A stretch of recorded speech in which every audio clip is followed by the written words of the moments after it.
এখন যে ঘটনাটি শেয়ার করব, ঘটনাটি ইব্রাহিম খলিল ভাইয়ের সাথেই ঘটেছিল বলে উনি আমাদেরকে জানিয়েছেন। ইব্রাহিম খলিল ভাই সৌদি আরবে উনি গিয়েছেন 2022 সালের ডিসেম্বরের 12 তারিখে। ওনারা কিন্তু চিন্তাতেও ছিল না কাবা ঘরের মতো একটি সম্মানিত স্থানে কাজ করার সুযোগ পাবেন। তো বিভিন্নভাবে হাজিদেরকে তো খেদমত করতেই হয়, ডিউটি থাকলেও করতে হয়, কখনো কখনো দেখা যাচ্ছে যে ডিউটি নাই কিন্তু প্রয়োজন হয়ে গেছে কোনো হাজির, তখন কিন্তু এগিয়ে এসে কাজটা করে দিতে হয়। আল্লাহর ঘরের মেহমান, কাজ তো করে দিতেই হবে। একবার উনি ডিউটি শেষে যখন ফেরত আসছিলেন তখন রাতের বেলায়, তখন উনি দেখতে পেলেন যে একজন বয়স্ক ভদ্র মহিলা, চেহারা সুরত দেখে মনে হচ্ছে যে উনি তুরস্কের নাগরিক হবেন, কারণ তুরস্কের নাগরিকদের ড্রেস আপ বা চেহারা দেখলে কিছুটা বোঝা যায় আর কি। ওই বয়স্ক ভদ্র মহিলা ইব্রাহিম খলিল ভাইকে হাতের ইশারা করে ডাকছেন। কাছে গেলেন, কাছে যাওয়ার পর উনি বললেন তুর্কি ভাষায় যে এই যে উনি বেশ কিছু পানির বোতলে পানি ভরেছেন, জমজমের পানি, এখন উনি এগুলো ক্যারি করতে পারছেন না, এগুলো একটু ক্যারি করে কোনো একটা গাড়িতে তুলে দিতে। ইব্রাহিম খলিল ভাই কিন্তু তুর্কি ভাষা বুঝতেন না ওই সময়, এখনও বুঝতে পারেন না, কিন্তু বুঝতে পেরেছিলেন যে উনি আসলে এটাই বলছেন। এদিকে ওনার ডিউটি তো শেষ, উনি ফেরত যাবেন, কিন্তু যেহেতু একজন বয়স্ক ভদ্র মহিলা, তারপর হাজি মানুষ, উনি সহযোগিতা কামনা করেছেন, এ কাজটা তো করতেই হবে। তখন উনি যে কাজটি করেন সেটা হচ্ছে বড় একটা ব্যাগের মধ্যে বা একটা বড় পলির মধ্যে ওই বোতলগুলো ভরেছেন, ভরে সেটার উপরে গিট দিয়ে উনি ওনার কাঁধে তুলেছেন। আর ওই তুর্কি ভদ্র মহিলা কোন হোটেলে থাকেন এটা জিজ্ঞেস করেছেন। হোটেলের নামটা শোনার পর উনি বুঝতে পেরেছেন যে হোটেলটা কোন পাশে হতে পারে। তো ওই দিকটাতে যেতে হলে বেশ খানিকটা পথ হাঁটতে তো হবেই, এরপর ছোটোখাটো কোনো একটা ট্যাক্সি ক্যাবে উঠিয়ে দিতে হবে, কারণ উনি তো আসলে এগুলো নিয়ে এত দূর যেতে পারবেন না। কারণ সৌদি আরবে গেলে মনে হয় যে এই হোটেলটা এই যে কাছে, কিন্তু হাঁটতে গেলে দেখা যাচ্ছে যে অনেকক্ষণ হাঁটতে হচ্ছে, অনেক সমস্যা হচ্ছে। বিশেষ করে কাছাকাছি মনে হলেও হাঁটতে গেলে বেশ দূরেই মনে হয়। ফাঁকা জায়গায় কিন্তু এরকমটা মনে হয় আর কি। বিভিন্ন সময় দেখা যাবে যে নদীর ভিতরে মনে হয় যে এই যে কাছেই চটটা, কিন্তু যাচ্ছি তো যাচ্ছি, এটা আর আসে না। তো যাই হোক, ইব্রাহিম খলিল ভাই তো উনিও নিজেও বুঝেছিলেন যে উনি কাঁধে করে ভারী পানি নিয়ে এতটা পথ হাঁটতেও পারবেন না, আর ওই মহিলাও ঠিকঠাক মতো যেতে পারবেন না। তো বেশ খানিকটা পথ এগিয়ে দেওয়ার পর উনি একটা গাড়িতে তুলে দেন। এখন ওই গাড়ির ভাড়াটা ওনার কাছে আছে কি না এটাও তো জিজ্ঞেস করতে পারছিলেন না। তো ইব্রাহিম খলিল ভাই বুঝতে পারলেন যে এইটুকের ভাড়া খুব বেশি না, অল্প কিছু। তো উনি নিজের থেকেই ওই ট্যাক্সি যে ড্রাইভার তাকে ওই ভাড়াটা মিটিয়ে দিলেন। উনি যখন চলে যাচ্ছিলেন বিদায় নেবেন, তখন ওই তুর্কি ভদ্র মহিলা ওনার মাথায় হাত দিয়ে দোয়া করে দিয়েছিলেন। উনি ওনার মতো করে খুশি হয়ে তুর্কি ভাষায় দোয়া করে দিয়েছেন। কি দোয়া করেছেন এটাও উনি বুঝতে পারেন নাই আর কি। তো যাই হোক, উনি তো বাসায় চলে আসেন।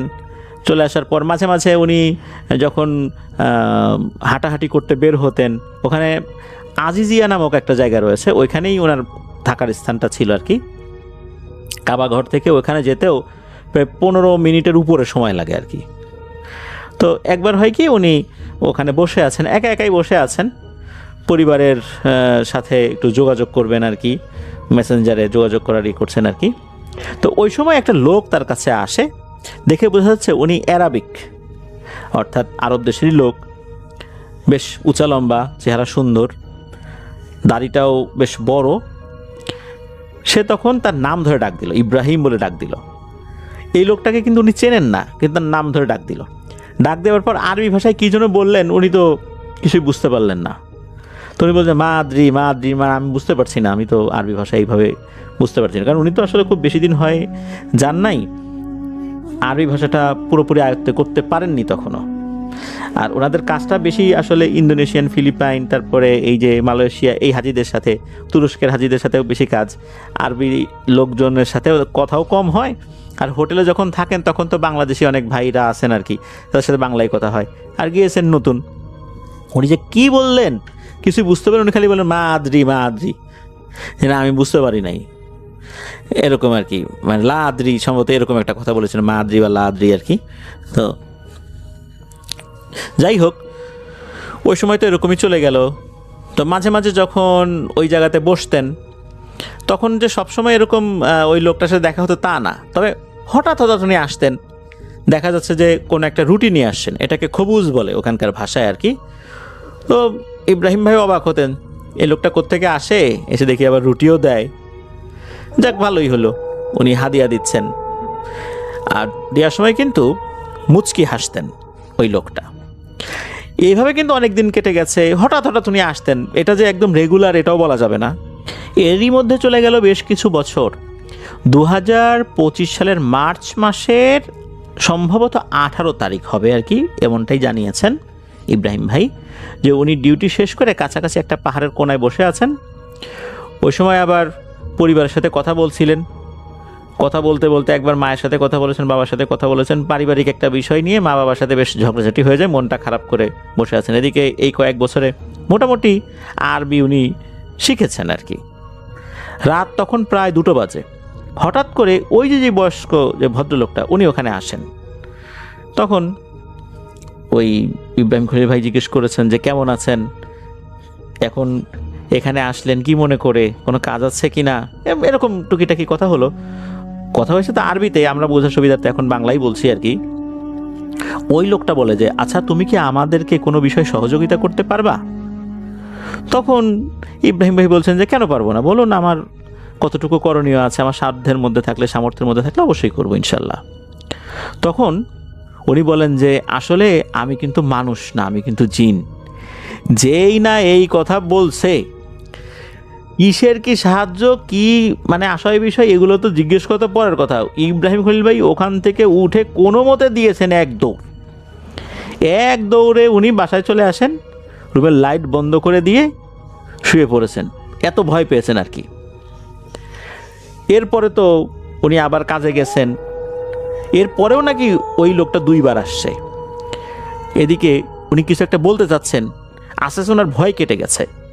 তখন ওই ইব্রাহিম খলিল ভাই একবার জিজ্ঞেস করছে, আচ্ছা বলেন তো আমি কিভাবে সাহায্য সহযোগিতা করতে পারি? তখন উনি একটা বিষয় বলেন। উনি বলেন যে আমাদের খুব বড় একটা বিপদ আছে, তুমি আমাদেরকে সহযোগিতা করতে পারো শুধু একটা অংশে, বাকিটা আমরা সামলে নেব। এদিকে ইব্রাহিম খলিল ভাই চিন্তা করছেন যে আচ্ছা, এই যে লোকটা, এই লোকটা আমাদেরকে বলছে যে সহযোগিতা করতে, পরে আবার মেরে ফেলবে না তো? দেখা গেল মানুষ, এখন বলতেছে জিন, পরে দেখা গেল কোনো একটা জায়গায় নিয়ে গেছে মেরে ফেলছে, এরকম তো হতেই পারে। এটা নিয়েও তো উনি চিন্তায় পড়ে গেলেন। একটা পর্যায়ে সাহস করে আর কি তার সাথে কথা বলে যে আমি কী ধরনের সহযোগিতা করতে পারি। তখন ওই জিনটা বলে যে তারা মরুভূমিতে থাকে, তারা ইফরিত শ্রেণীর জিন, বাট মুসলিম। একটা ভয়ঙ্কর মহিলা বলতে তার বয়স 18 থেকে 20 বছরের মতো হবে আর কি। তো সে খুবই ভয়ঙ্কর একটা রিচুয়াল করতেছে। এই রিচুয়াল করে সরাসরি ইবলিশের বংশধর এমন অনেকগুলো জিনকে এদের উপরে চালান করে দিচ্ছে। এরা যদি এদের উপর আক্রমণ করে এরা বাঁচতে পারবে না, অনেক ক্ষয়ক্ষতি করবে। এখন এদের কিন্তু একটা ক্ষমতা আছে ওই জিনদেরকে মোকাবেলা করার, কিন্তু সমস্যাটা হচ্ছে যেই যজ্ঞটা করবে, যেই রিচুয়ালটা করবে, এই রিচুয়ালটা থামানোর ক্ষমতা এদের নাই। এর জন্য কোনো মানুষের সহযোগিতা লাগবে।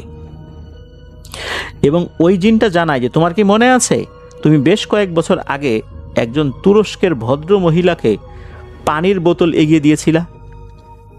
তখন ইব্রাহিম ভাই বলছে হ্যাঁ এগিয়ে দিয়েছিলাম তো। তখন বলছেন যে এই মহিলাটা ভালো, এই মহিলাটা মারা গেছেন কিছুদিন হলো, কিন্তু এই মহিলার যে মেয়ে, এই মেয়েটা হচ্ছে জাদুকর, সেই মূলত এই যজ্ঞটা করছে। আর এরা হজ করতে এসেছিল, পরে আর যায় নাই, এরকম লুকিয়ে টুকিয়ে আছে, এদের ভিসা পাসপোর্টের মেয়াদ নাই। আর ওই ভদ্র মহিলাও মারা গেছেন, কিন্তু তার মেয়ে এখানে রয়ে গেছে, একটা নির্জন জায়গায় সে কাজ চালিয়ে যাচ্ছে। ওখানে সাধারণত পুলিশরা যায়ও না, সে কিভাবে খাবার খায়, সে দুষ্টু জিনেদের সহযোগিতায় খাবার টাবার পায়, এইভাবেই সে কিন্তু তার কাজ করছে। এখানে খুবই বাজে একটা কাজ করবে, মুসলিম জিনদের ক্ষতি করবে, এমন উদ্দেশ্যে সে এসেছে। সুতরাং তার এই যজ্ঞটা থামানোর জন্যই শুধু তোমার সহযোগিতা লাগবে, এছাড়া অন্য কোনো কাজ না। এছাড়া তার অনুগত দুষ্টু জিনেরা যদি এসে আমাদের উপর আক্রমণও করে, আমরা সেটা প্রতিহত করতে পারবো ইনশাল্লাহ। কিন্তু ওই যজ্ঞটা চলাকালে আক্রমণ করলে এদের শক্তি বহুগুণে বেড়ে যাবে, তখন কিন্তু এটা করা সম্ভব না, আমাদের পক্ষে সম্ভব হবে না। আমাদের গোত্রে অনেক শিশু আছে, নারী জিন আছে, তারা এদেরকে প্রতিহত করতে পারবে না, ক্ষয়ক্ষতির পরিমাণ অনেক বেড়ে যাবে। শুধু এতটুকু কাজই তোমাকে করতে হবে, আর কোনো কিছু না। তুমি নির্দিষ্ট একটা সময়ে এই কাজটা করবা, আমরাই তোমাকে নিয়ে যাব, শুধু এতটুকু সাহায্য সহযোগিতা করবা। তখন কিন্তু ইব্রাহিম খলিল ভাই কোনো কিছু না বুঝেই রাজি হয়ে যান। ঠিক আছে, যদি আমার সহযোগিতা এতটুকু হয় তো ইনশাল্লাহ আমরা করব, বা আমি করব। এরপর কেটে যায় বেশ কয়েকটা দিন। একদিন উনি ওনার রুমের মধ্যে ঘুমিয়ে আছেন, মধ্যরাতে কোনো কারণে ঘুম ভেঙে যায়, কিন্তু ঘুম ভেঙে দেখেন উনি মরুভূমির মধ্যে শুয়ে আছেন। কোথায় রূপ, কোথায় কি, প্রথমে ঘুম থেকে উঠে মনে করছেন উনি স্বপ্ন দেখছেন, পরে দেখলেন যে না, স্বপ্ন না, আসলে উনি একটা মরুভূমির ভিতরে আছেন, আকাশে তারা দেখা যাচ্ছে। ওই সময় কোনো একটা বাচ্চা ছেলে, তার বয়স 5-6 বছর হলে যেরকম হয় আর কি, এরকম একটা বাচ্চা ছেলে এসে ইব্রাহিম ভাইকে সালাম দেন এবং বলেন যে আপনি আমার সাথে আসেন। তো ছেলেটার চেহারা তো মায়াবী, তার ডাকটাও এত মায়াবী যে উনি একটা মোহের মধ্যে পড়ে গেলেন। তো বাচ্চাটার সাথে হাঁটছেন, হাঁটতে হাঁটতে হঠাৎ করে সেই মহিলাকে দেখলেন, ওই যে তুর্কি মহিলা যাকে উনি পানির বোতল, যদিও এই কয়েক বছরে ওনার চেহারা তো একটা ভুলেই গিয়েছিলেন আর কি।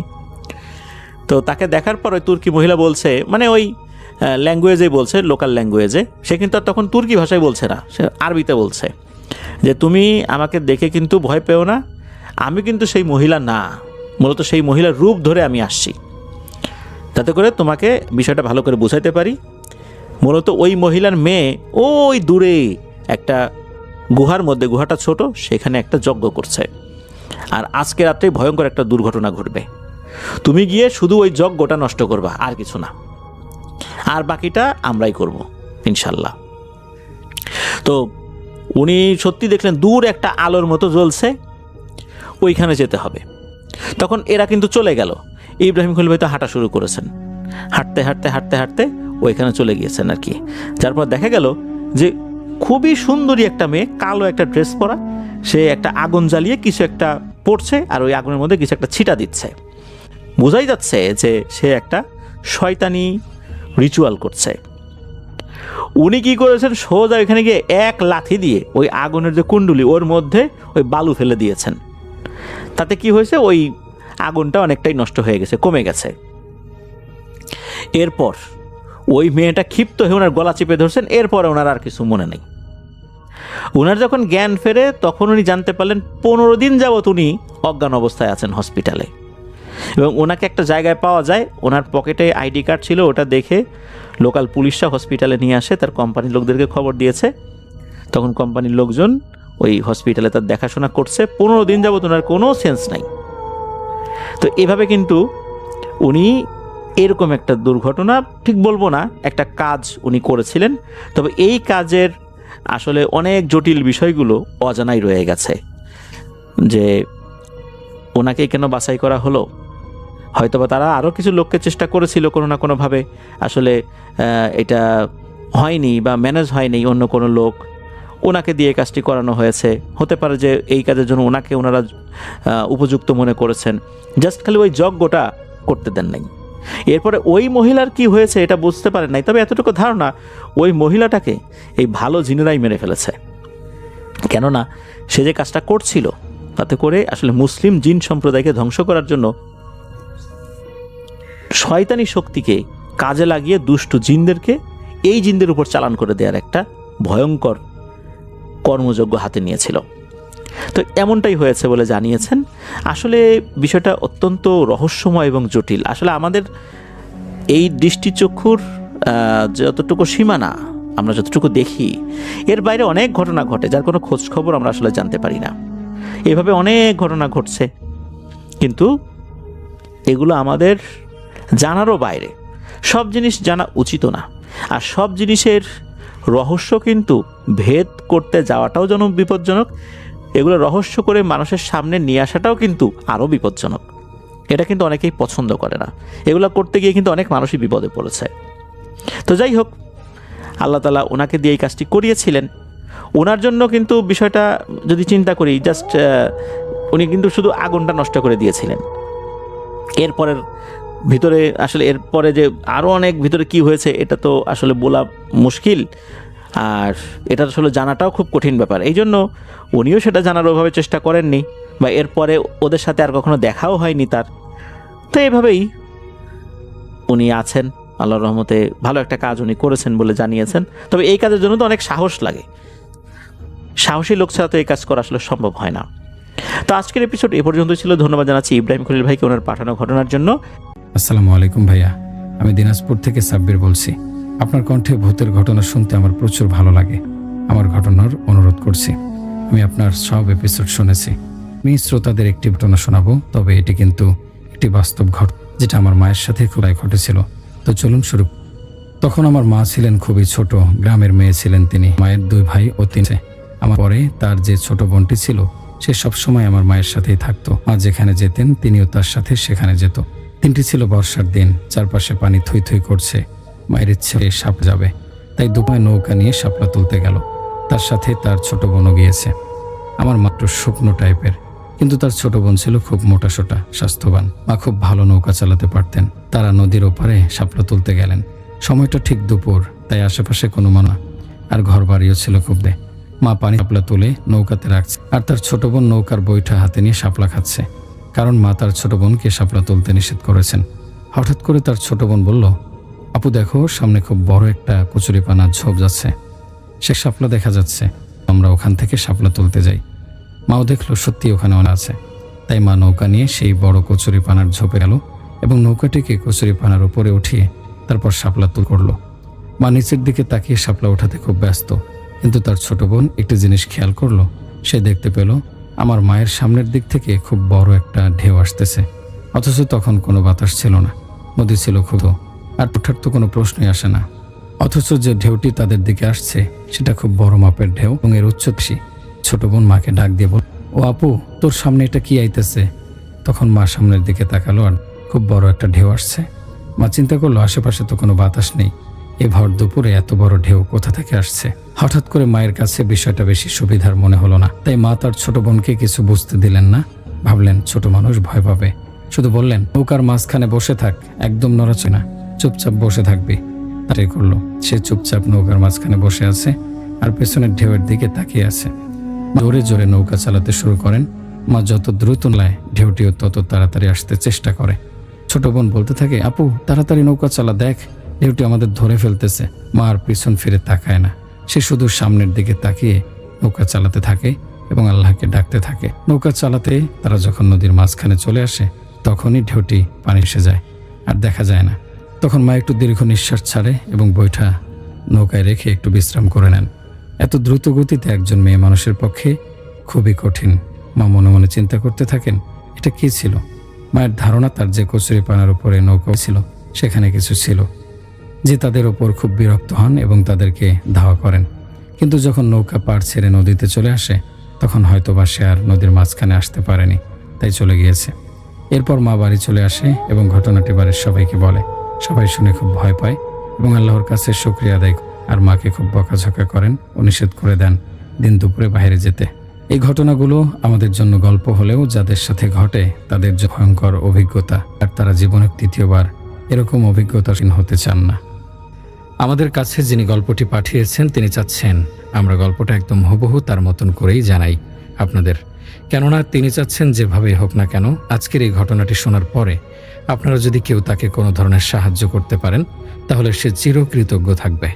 সে এর ব্যাখ্যা এখনো পায়নি, আমি তার মতন করেই পড়ে শোনাচ্ছি। আমি জেরিন, আমি একটি পাবলিক ইউনিভার্সিটিতে জলিতে অনার্স করছি।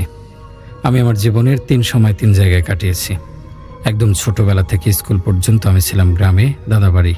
এরপর কলেজ লাইফে আমার নানা বাড়ি শহরে, আর বর্তমানে অনার্স লাইফে হোস্টেলে ঢাকাতে কাটাচ্ছি। এই 3 সময়েই আমার সাথে আশ্চর্য ঘটনা ঘটেছে, যেটা আপনাদের সাথে আমি শেয়ার করব। কিন্তু আজ আমি স্কুল লাইফের ঘটনাটি মানে গ্রামের ঘটনাটি বলবো। আপনারা যদি পরেরগুলো জানতে আগ্রহী থাকেন, আমি এখানের প্রতিটা এপিসোড নিজেই শুনে থাকি, কমেন্টে জানাবেন, আমি তাদের লিখে পাঠিয়ে দেব। ঘটনায় চলে যাচ্ছি। আমার নানা বাড়িতে আমি একাই থাকতাম। 5 ভাই বোন হওয়ার কারণে মা বাবা ছোট 2 জনকে নিয়ে শহরে থাকতেন। আমি 3 নম্বর। বড় 2 জন তখন ঢাকায় হোস্টেলে থেকে পড়াশোনার পাশাপাশি চাকরি করতেন। ওদের নিয়ে মা শহরে থাকাতে আমাদের দেখা হতো খুব কম। আমি নানা নানুর সব থেকে প্রিয় নাতি, কারণ আমি একমাত্র তাদের সাথে থাকি, তাদের ভালো মন্দ দেখি। তারাও জেরিন ছাড়া কিছুই বোঝে না। যখন আমি 6-এ পড়ি, আমার কিছু বান্ধবী ছিল। আমরা প্রতিদিন একসাথে পুকুরে গোসল করতাম। প্রথম আমাদের পাশের যে পুকুর ছিল সেটাতেই করতাম। কিন্তু একদিন মাথায় কি উঠল, আমাদের ওখানে একজন জমিদারের পরিত্যক্ত বাড়ি ছিল, যেখানে কেউ যেত না। তার বাড়ির এরিয়াতে একটি বড় পুকুর ছিল, যেটা আসলে দিঘির মতন, কিন্তু সবাই পুকুর বলতো। যাই হোক, আমাদের গ্রামের সব থেকে বড় আর পরিষ্কার পানি ছিল সেই পুকুরে। ওটা অনেক গভীরও ছিল।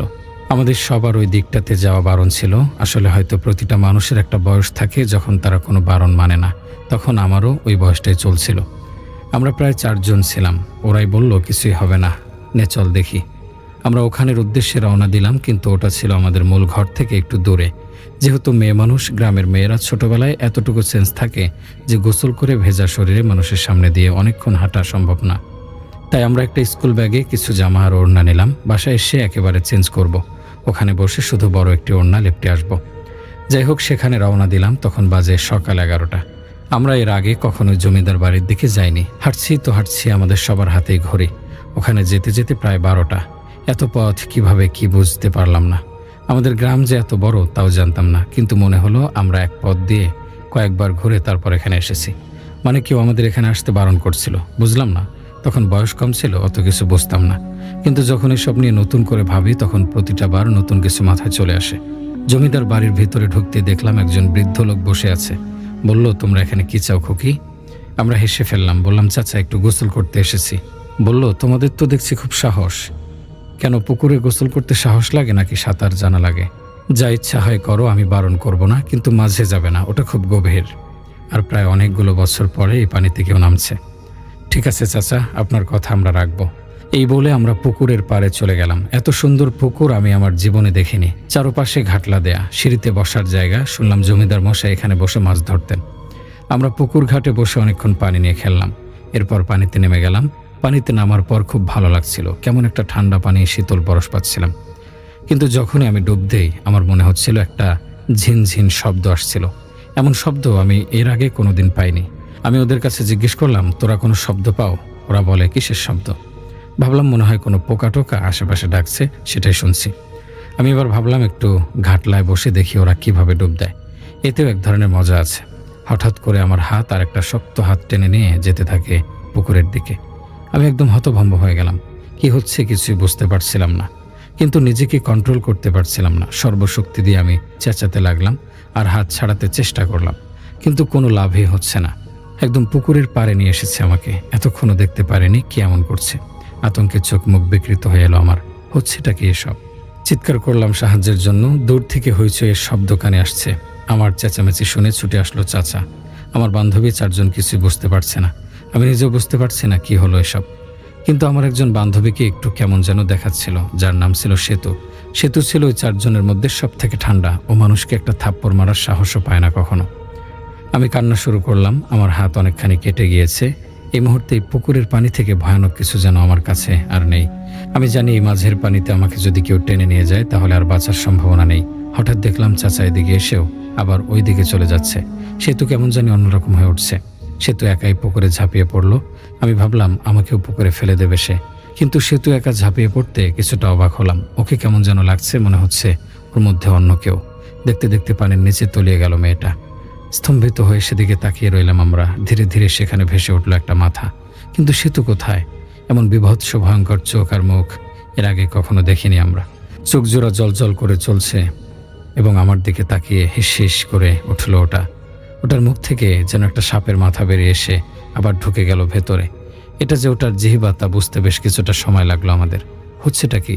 ঝাপসা আলোতে পুরোপুরি বোঝা না গেলেও এটা যে কোনো মানুষ নয়, এতে আমাদের সন্দেহ নেই।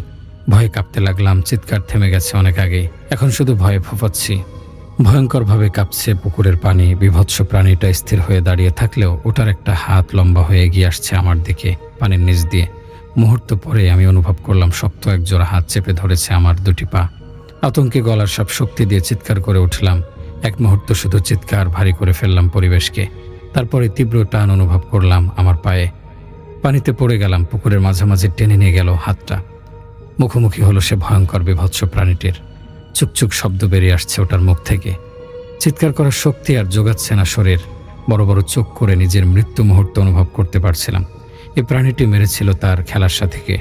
সত্যি সেতুর কাছে চলে যাবে সে, কিন্তু এই অদ্ভুত দেখতে প্রাণীটি কি তাই শুধু বুঝতে পারল না। ওটার মুখ বিশাল হা হয়ে গেল, খপ করে আমার ঘাড়ে একটা জোরে কামড় বসিয়ে দিল। এরপর আমাকে নিয়ে ডুব দিল পুকুরের গভীরে। টর্চ লাঠি হাতে 5-6 জন লোক ছুটে এলো পুকুরের পাড়ে। একটা মেয়ের আর্তনাদের শব্দ শুনেই তারা ছুটে এসেছে। তারা পুকুর পাড়ে পৌঁছে শুধু দেখলো পুকুরের মাঝামাঝি জায়গা থেকে একটা মেয়ে পুকুরের পানির নিচে তলিয়ে যাচ্ছে। বুদবুদ উঠছে সেখান থেকে।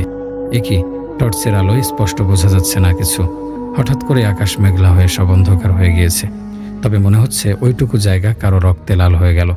ভয় পেয়ে গেল সবাই। পুকুরে নামার সাহস হলো না কারো। একটু পরে আমি বহু কষ্টে দোয়া দরুদ পড়ে নিজেকে ছাড়িয়ে মাথা জাগালাম। আমাকে কয়েকজন মিলে ধরাধরি করে সেখান থেকে উঠালো।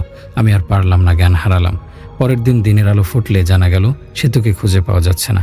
সকলে অনুমান করলো গতকাল যে মেয়েটাকে পুকুরে তলিয়ে যেতে দেখেছি কয়েকজন ওটাই সেতু।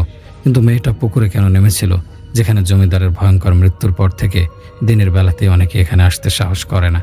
অনেক লোক একত্রে মিলে তল্লাশি চালায় পুকুরে। পুলিশ খবর পেয়ে আবার ভয়ঙ্কর কিছু ঘটতে পারে অনুমান করে বিশেষ ডুবুরির দল দিয়ে সারা পুকুর তল্লাশি করায়, কিন্তু সেতুর কোনো অস্তিত্বই খুঁজে পাওয়া যায় না। গ্রামের সহ আশেপাশের সব জায়গায় খুঁজে চলল তারা। গ্রামের মানুষের ভেতরে আতঙ্ক বেড়েই চলল। সেই আতঙ্ক মনে গভীরভাবে গেঁথে ফেলতেই আবার নিখোঁজের 3 দিন পর পুকুরে ভেসে উঠল মাথাবিহীন একটা কিশোরের নগ্ন দেহ। অবিকল জমিদারের লাশের মতো পরিণতি ঘটেছে এটার। এটা যে সেতুর লাশ তাও বুঝতে অসুবিধা হলো না কারো। গ্রামের সকলকে স্তম্ভিত করে দিল এই দ্বিতীয় অদ্ভুত মৃত্যুটি। আমাদের গ্রামসহ আশেপাশের সব গ্রামেই পুকুরের ভয়ঙ্কর 2টি মৃত্যুর ঘটনা ছড়িয়ে পড়ল। নিত্যদিনের কাজে এই পুকুরের পানি ব্যবহার করতে হয় সকলকে মাঝে মাঝে, তবুও যাদের পক্ষে সম্ভব হলো গ্রামের প্রাচীন এই পুকুরটিকে ত্যাগ করলো। পুলিশ আর গ্রামের মাতবর শ্রেণীর লোকেরা পড়ল বড় বিপদে। সকলে এই বিপদে সমাধান চাচ্ছে তাদের কাছে, কিন্তু ঘটনার আগামাথা কিছুতেই মাথায় ঢুকছে না তাদের। এরপর পেরিয়ে গেল প্রায় মাসখানেক। পুকুরটাতে এর মধ্যে আর কেউ নিখোঁজ হয়নি। একদিন গ্রামে গভীর রাত, সেদিন শেষ দুপুরে যে 6 জন কিশোরী পুকুরে গোসল করতে নেমেছিল তাদের আরেকজন মালতী। এখনও ঠিকমতো রাতে ঘুমাতে পারি না। চোখ মুদলে ভেসে ওঠে সেতু আর সেই মাথাবিহীন শরীর দুটো। কি ভয়ঙ্কর অনুভূতি জাগে সারা মনে। ভাবে কেন যে সেদিন পুকুরে গোসল করতে নেমেছিল তারা, আর বড়দের নিষেধ সত্ত্বেও কেন এমন কাজ করেছিল। একটা ঘরেই নানা নানুর সাথে ঘুমাতাম, তার জন্য আলাদা বিছানা রয়েছে। আজও ঘুমোচ্ছিলাম। গভীর ঘুম ভেঙে গেল ফিসফিস একটা ডাক শুনে। জেরিন, এই জেরিন, এত ঘুমাইস কেন? উঠ বেটি। কণ্ঠটা আমার পরিচিত। চমকে উঠে চোখ মেললাম। টিনসেট ঘরের খোলা জানালায় গিয়ে চোখ আটকে গেল তার। জ্যোৎস্নার আলোয় সেতুর মুখটা স্পষ্ট দেখা যাচ্ছে। মুচকি মুচকি হাসছে মেয়েটা। সেতু আবার বলল, বাইরে আয় জেরিন, তোর সাথে কথা আছে। দেখ আমার সাথে কে আসছে। জানালার একদিকে সামান্য সরে গেল সে। তার পাশে উদয় হলো আর একটা মাথা। এটা কে? মিষ্টি হাসি লেগে আছে এই মুখেও। আমাকে উদ্দেশ্য করে বলল, কিরে এত তাড়াতাড়ি ভুলে গেলি আমাদের?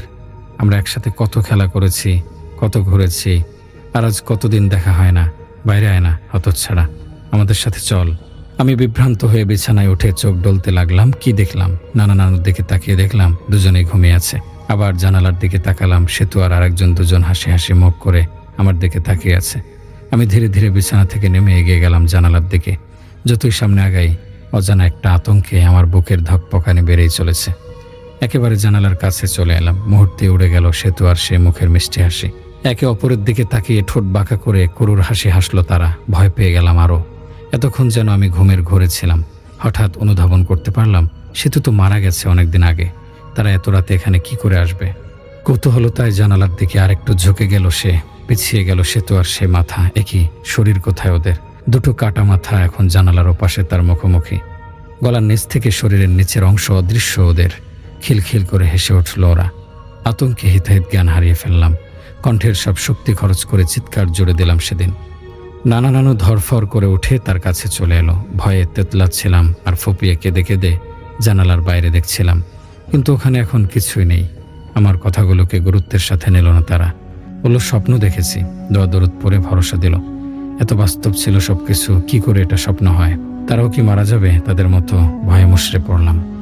সেদিন সেই পুকুরের ঘটনায় যে আমি ছিলাম নানা নানিকে কেউ জানায়নি। বয়স্ক ছিল তাই তাদের কাছে এটা ছিল এক দুঃস্বপ্ন।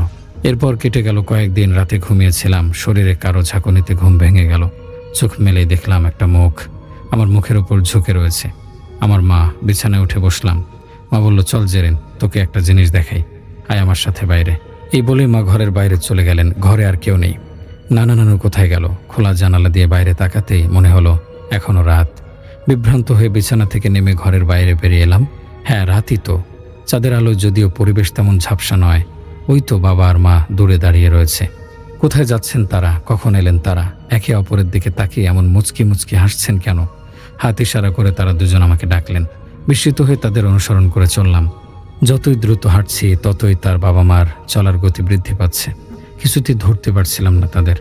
অনেক ডাকার পরেও পেছন ফিরে তাকাচ্ছেন না তারা। এরকম কি কারোর সঙ্গে হয়েছে এর আগে, নাকি অন্য কারোর সঙ্গে ঘটে যাওয়া ঘটনার পুনরাবৃত্তি? একটা সময় পর আমি বিস্মিত হয়ে অনুধাবন করলাম বাবা মা সেই ভয়ঙ্কর প্রাচীন জমিদার বাড়ির পুকুরের কাছাকাছি চলে এসেছে, যেখানে নিখোঁজ হয়েছিল সেতু। পুকুরের একদম পার ঘেঁষে দাঁড়িয়ে আছে তার বাবা মা। ভয়ে ভয়ে ডাকতে লাগলাম তাদের। কি চমকে উঠলাম, ওখানে বাবা মা কই? তারা যেখানে দাঁড়িয়েছিল সেখানে দাঁড়িয়ে আছে সেতু আর আরেকটা মাথা। ঘুরে তার দিকে তাকিয়ে খিলখিল করে হাসছে। পুকুরের মাঝামাঝি কি একটা যেন ভেসে উঠল। চুকচুক একটা শব্দ কানে। কি একটা ভয়ানক মুখ ভেসে উঠল পানির ওপরে। জ্ঞান হারালাম। জ্ঞান হারানোর আগে শুধু দেখতে পেলাম বিদ্যুৎ গতিতে সেতু আর সে মাথাটা ছুটে এসে আমার দুটো হাত শক্ত করে চেপে ধরল। কিন্তু আমার পাশে আরেকজন রয়েছে। কি এটা মালতী না? আর কিছু মনে নেই।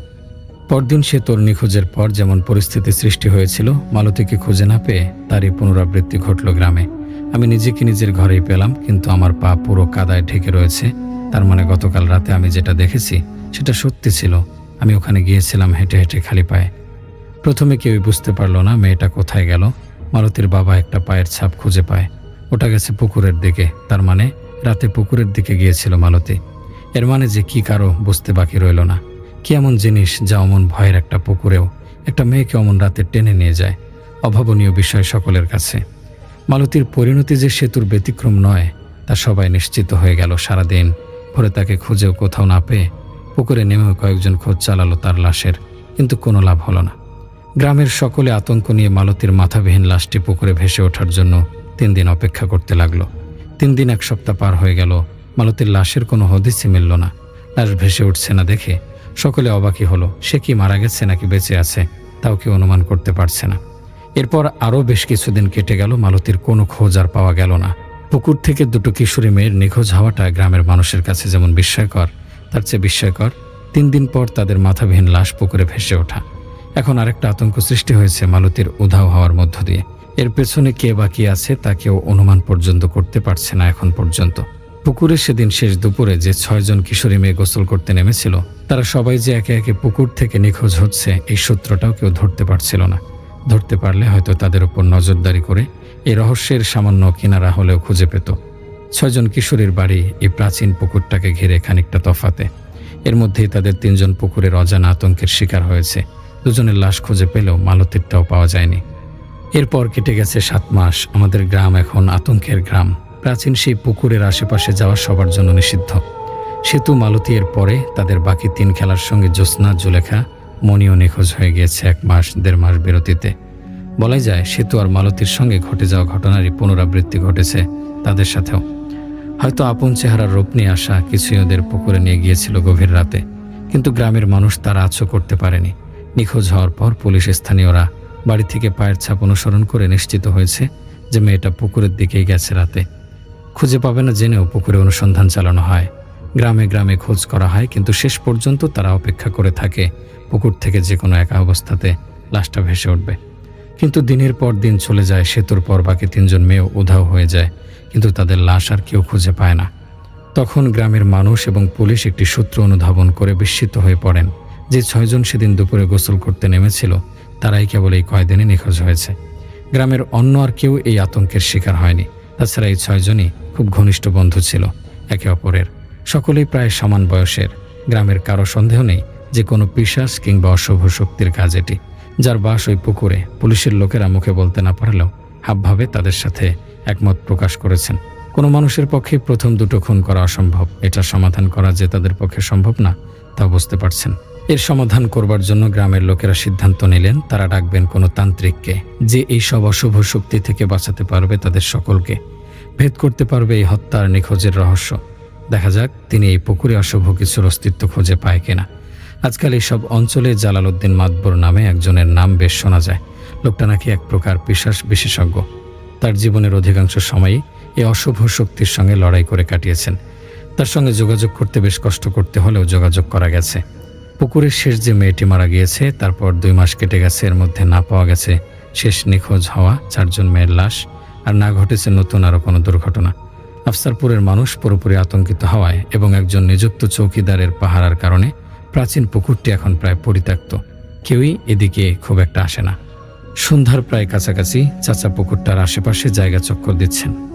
সেতুর লাশ যখন পুকুর থেকে তোলা হয় তখন তিনি উপস্থিত ছিলেন। পুকুরের যেই দানবটার এই কাজটা হোক না কেন, ওটার ভয়াবহতা বুঝতে তার বাকি নেই। পরের 4 জন মেয়েও যে দানবটার খাবারের শিকার হয়েছে তা নিয়েও তার মনে সন্দেহ নেই। বাচ্চা 6টি মেয়ের জন্য তার মন খুবই খারাপ হয়েছিল, আর পিশাচটার জন্য রাগ আর ক্ষোভ। তারও একটা 15 বছরের মেয়ে পুকুরে নেমে সাপের কামড় খায়, এরপর বাড়িতে ছটফট করতে করতে মারা যায় অনেক বছর আগে। সে নিজ থেকেই তাই সুপারিশ করে পুকুরের এই পাহারাদারের কাজটা নেয়। 6 জনের পর আর একজনকেও নিখোঁজ হতে দেবে না সে। দিন রাত নজর রাখে পুকুরটার দিকে। কোনো অল্প বয়সী মেয়ে আশেপাশে আসলেই দূর দূর করে তাড়িয়ে দেয়। আজ রাতটা চাঁদের রাত হবে।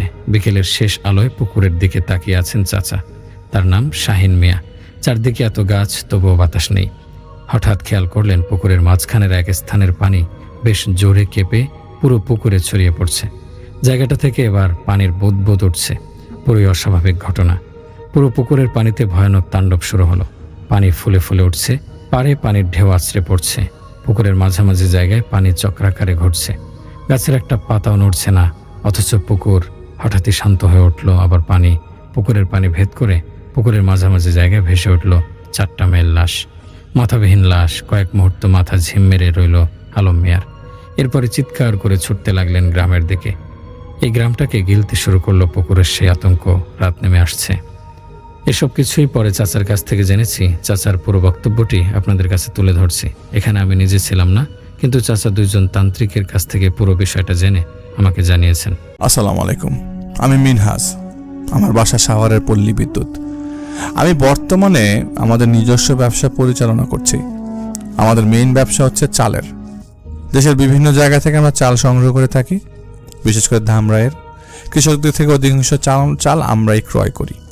এবং আমাদের আরও ধামরাইতে কৃষকদের থেকে ধান চাল সংগ্রহ করার পর সেগুলো প্রক্রিয়াজাত করে পাইকারিভাবে বিক্রি করি বিভিন্ন দোকানের কাছে। চাল রাখার জন্য বাজারে আমাদের একটা গুদাম ঘর বা স্টোর রুম আছে, যেটা নিচে একটা বিশাল আন্ডারগ্রাউন্ড ফ্লোর ছিল।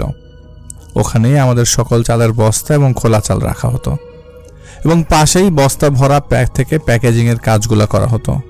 তাই সেখানে আরেকটা আলাদা কক্ষ ছিল প্যাকেজিংয়ের জন্য। কিছু মাস আগে আমাদের দোকানে একটা ছেলে ছিল, এবং ওই ছেলেটাকে কাজের জন্য রাখা হয়। খুব বেশি হলে 8-9 মাসের মতো হবে। চালের বস্তাগুলো গাড়িতে উঠিয়ে দেয় এবং গুদাম ঘরের দেখাশোনা করাই ছিল তার মূল কাজ। ছেলেটার নাম ছিল আমিরুল। বয়স আনুমানিক 18 থেকে 20 বছর হবে হয়তোবা। ওর বাড়ি ছিল কিশোরগঞ্জে। সে আমার বাসা থেকেই 2 বেলা খেত এবং খাওয়া দাওয়া করতো। সারাদিন দোকানে দেখাশোনা করতো, আর রাতে সে স্টোর রুমেই ঘুমাতো। কেননা ভোর রাতে যখন চালের ট্রাক আসতো তখন সেই সব দেখে শুনে হিসাব নিয়ে নামাতো। মেমো কাগজ যা যা বোঝার লাগে সবকিছু বুঝে নিত, বুঝিয়ে দিত। তাছাড়া প্যাকেজিং করার পর লেবাররা চলে গেলে সেগুলো সব ঠিক আছে কিনা দেখতো। আমার আব্বার চাচাও চলে আসতো যেদিন চালের ট্রাক গুদামে ঢুকবে। ফ্যামিলি বিজনেস, তাই কাকাও জড়িত ছিলেন। এদিকে আমিরুলও ভালোই কাজ করছিল, বেশ ভদ্র ছেলে। কিছু পড়াশোনাও জানে সে, তবে সংসারের অভাব ছিল তাই বেশি পড়তে পারেনি। ওর বাবা মা বাড়িতেই থাকতো, তাই সে মাঝে মাঝে ছুটি নিয়ে তাদের দেখতে যেত। তেমনি একবার সে আমার কাছে এসে বলল, মিনহাজ ভাই, আমার কয়েকটা দিন ছুটি দেন, আমি একটু বাপ মারে দেখতে যেতে চাই। আমি বললাম, ঠিক আছে, তুই যাইতে চাইতেছিস ভালো কথা, কালকের পরের দিন মানে পরশু দিন যা। আজকে তো চালের গাড়ি আসবো ভোরে, কাজটা শেষ করেই যা, আর রাতে আমি বাসায় যাওয়ার সময় তোর বেতন দিয়ে দিব না। তা আমিরুল খুশি হয়ে কাজে মন দিল। ছেলে ছোট মানুষ, খুব দায়িত্ব নিয়ে কাজ করে। ওরা দেখলে ওর আচরণ সবাই মুক্ত হবে। ভালো একটা ছেলে, সব গুণাগুণই ওর মধ্যে আছে। এই কয়েক মাসে সে তার কাজ দিয়ে তা প্রমাণ করেছে। রাতে আমিরুল টাকা নিতে আসলো। আমি তাকে তার বেতন বাবদ যা পাওনা তা দিয়ে আরো 1000 বেশি দিয়ে বললাম, এটা দিয়ে তোর আব্বারে কিছু কিনে নিয়ে যাইস। টাকা হাতে নিয়ে সে তো মহা খুশি। আসলে এইটুকু ছেলে সংসার, বাবা মায়ের দায়িত্ব কাঁধে নিয়ে নিয়েছে। ছোট একটা বোন ছিল, তারও নাকি বিয়ে দিয়েছে, তাদের এলাকায় রাজমিস্ত্রি জোগালি কাজ করে ছেলেটা, কিন্তু পরিশ্রম বেশি আর পারিশ্রমিক কম হওয়াতে পরে ঢাকায় চলে আসছে। যাই হোক, সেই টাকা নিয়ে তার মতো চলে গেল।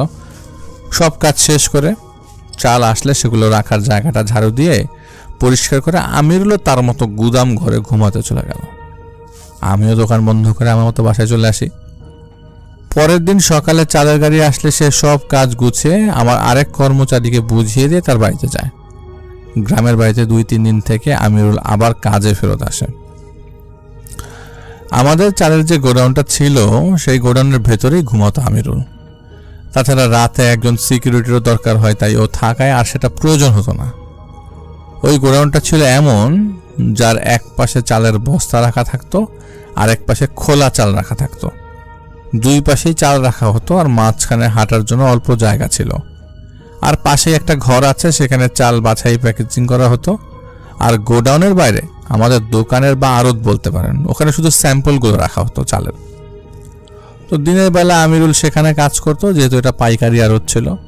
ওগুলো দেখাশোনা করতো আর টুকটাক হিসাব রাখতো। আমিরুল 2-3 দিন পর বাড়ি থেকে যখন আসার পর থেকে আমি খেয়াল করি যে আমিরুলের মধ্যে অনেকটা পরিবর্তন দেখা যাচ্ছে। আগেই বলেছি, এমনিতে আমিরুল ছেলেটা যথেষ্ট ভদ্র এবং শান্ত স্বভাবের, কিন্তু হঠাৎ করে ছেলেটার স্বভাবের পরিবর্তন ঘটল। কথাবার্তা কেন যেন কিভাবে বলছে, অঙ্গভঙ্গি দেখে মনে হচ্ছে ওই ছেলে না, একটা মেয়ে। নর্মালি মেয়েরা যেমন ফিটফাট থাকতে পছন্দ করে, আমিরুলও সেরকম পরিপাটি থাকতে শুরু করলো। তাছাড়া মেয়েদের হাঁটার স্টাইল যেমন একটু ভিন্ন হয়, আমিরুলের মধ্যে তেমন একটা মেয়েলি পরিবর্তন দেখা যাচ্ছে। আমি আমিরুলের বিষয়টা ভালোভাবে লক্ষ্য করি। এদিকে আশেপাশের সবাইও বলে যে, মিনহাজ ভাই, আমিরুলের কি কিছু হয়েছে? ও কি মেয়েটে হয়ে গেল কিনা, নাকি কোনো রোগ হয়েছে? বেশ বিরক্ত লাগতো মানুষের কথা। এরপর একদিন আমি আমিরুলকে জিজ্ঞাসা করি, কি রে, তোর কি হয়েছে? তুই এরকম অঙ্গভঙ্গি করছিস কেন? আর মেয়েলি একটা স্বভাব, তোর মধ্যে সমস্যা কি? আমিরুল তো দেখ, কই ভাই, না তো এরকম তো কিছু না, একটু নিজেকে একটু গুছায় রাখি। এটা কি কোনো দোষ? এ কথা বলে সে পাশ কেটে চলে যায়। কিন্তু তার সে মেয়েলি স্বভাবটা বেশ স্পষ্ট বোঝা গেল। রাগ হলেও ভাবলাম যে না থাক, ও কিভাবে থাকবে এটা ওর ব্যাপার, কাউকে তার বিরক্ত করে না ছেলেটা। আমার কাজ ঠিকভাবে করলেই হলো, এরপরে কে কি করবে সেটা তার ব্যাপার। এরপর একদিন রাতের বেলা গোডাউনের চালের ট্রাক আসবে। বিভিন্ন জেলা থেকে যখন রাতে চাল আসে ট্রাকে করে, অনেক সময় ভোর রাতে বাবা আর কাকা গোডাউনে আসে চাল নামানোর জন্য, চাল দেখার জন্য যে কত মন চাল আসছে বা কয়টা ট্রাক আসছে, কিভাবে কি সব কিছু ঠিকঠাক আছে কিনা। তো সেদিন আমিরুল রাতে যখন ডিউটি করছে, তখন আব্বা বাড়িতে চলে আসলো। কাকা কি মনে করে বলে, আমিরুল, আজকে রাতে আমি তোর সাথেই থেকে যাই, আর যেহেতু আজকে রাতে গোডাউনে মাল বেশি ঢুকবে, তাই তোর সাথেই আমি থাকি আজকে, এতে হিসাব রাখতে সুবিধা। তাছাড়া এখন বাড়ি গিয়ে আবার আসতে ভালো লাগবে না, এমনিতে আমার হাঁটুতে ব্যথা করছে। সেদিন রাতে কাকা গোডাউনে থাকে, আমি আর আব্বা বাড়িতে চলে আসি। রাতে খাওয়া দাওয়া করার পর আমিরুল আর কাকা শুয়ে পড়ে। যেহেতু আমিরুল গোডাউনে থাকতো, তাই ওর ঘুমানোর জন্য একটা চৌকি খাট পাতা ছিল, চৌকি সিস্টেমের আর কি। ওই দিন কাকা থেকে যাওয়াতে আমিরুল ফ্লোরে ঘুমায় আর কাকা শোয় চৌকিতে। তার শোয়ার এক পর্যায়ে রাত তখন 1:20 বা একটু বেশি বাজে। হঠাৎ কাকা খেয়াল করে একটা শব্দ তার কানে আসছে, ঘুঙরুর শব্দ, যেরকম সেরকম শব্দ। সুরে সুরে কেউ গান গাচ্ছে গুনগুন করে। ঘুঙরুর শব্দের সাথে সাথে গানের শব্দে তার ঘুম ভেঙে যায়। উনি ওঠেন, আশেপাশে তাকায়। যেহেতু ধামরাই এলাকা, তাছাড়া গোডাউনের পেছনে ডোবা টাইপ ছিল, খালের সাথে সংযোগ এটা। অনেকেই দিনের বেলায় মাছ ধরতে আসে এদিকে। কয়েকজন তো স্রোতে পরে মারাও যায় মাঝে মাঝে, তাই সেই জায়গাটার আশেপাশে তেমন একটা ভালো ছিল না। তারপরে এত রাতে এমন ঘুঙুরের আওয়াজ, নুপুরের আওয়াজ হলে না হয় একটা কথা ছিল, গান গাওয়ার শব্দ তো আবার আসছে। গোডাউনে তখন চুরি করার সম্ভাবনা ছিল। গোডাউনে তখন অল্প আলোর লাল লাইট জ্বালানো ছিল। কাকা তখন উঠে যায়। ওঠার পর উনি দেখেন আমাদের গোডাউনের এক পাশে যেখানে চাল রাখা প্যাকেজিংয়ের জন্য প্রস্তুত করে পাইকারদের কাছে দিবে, তার অপর পাশের বস্তাগুলো সাজিয়ে রাখা 50 কেজি 25 কেজি চালের বস্তা দিয়ে। তো উনি উঠে দেখে সেই দুই জায়গার মাঝখান দিয়ে কেউ একজন হাঁটছে। হেঁটে হেঁটে কেউ ওনার ওনার দিকে কাছে আসছে, ওনার কাছের দিকে, ওনার কাছে আসছে। হাঁটাটা এরকম ছিল যে হিজড়ারা যেভাবে হেঁটে আসলে যেমন হেলে দুলে আসে, অথবা অনেক ছেলে নৃত্যশিল্পীরা যেভাবে হাঁটে ঠিক সেভাবে হেলে দুলে হেঁটে হেঁটে আসছে। আর এতক্ষণ ধরে সেই লোকটাই গান গাচ্ছে, ওর পা থেকেই ঘুঙুরের শব্দ আসছে। উনি একটু হক চকিয়ে যায়। উনি ভাবে কি ব্যাপার, আমাদের চাঁদের আলোতে এরকম ঘুঙরু পরে কে আসবে। উনি উঠে আমিরুলকে ডাকতে থাকে, এই আমিরুল, আমিরুল কোথায় গেলি রে। উনি ডাকতে থাকে কিন্তু আমিরুলের কোনো সারা শব্দ পায় না। আর চালের সাইড থেকে হেঁটে আসা সেই মানুষটাও তখন আস্তে আস্তে ঘুঙরু পরে কাকার দিকে এগিয়ে আসছে। সেটা সামনে আসার পর কাকা দেখে এটা কেউ নয়, এটা আমিরুলই। কাকা বেশ রেগে যায়, এত রাতের বেলা ঘুম নষ্ট হয়েছে, তারপর আমি অদ্ভুত কাণ্ড করেছে। খুব রেগে গিয়ে আমিরুলকে বলে, এই বেটা কয়টা বাজে, তুই এখন মেয়েদের মতো ঘুঙরু পড়ছস? কয়দিন ধরে তুই মেয়েদের মতো আচরণ করতেছস? ফাইজলামি করস তুই? এসব বন্ধ করে ঘুমা, দিলে লাথি মেরে বাইর করে দিব। মানে এক প্রকার বাজে ভাবে আমিরুলকে ঝাড়ি দেন, বকাঝোকা করেন না, বেশ বকাঝোকা করেন।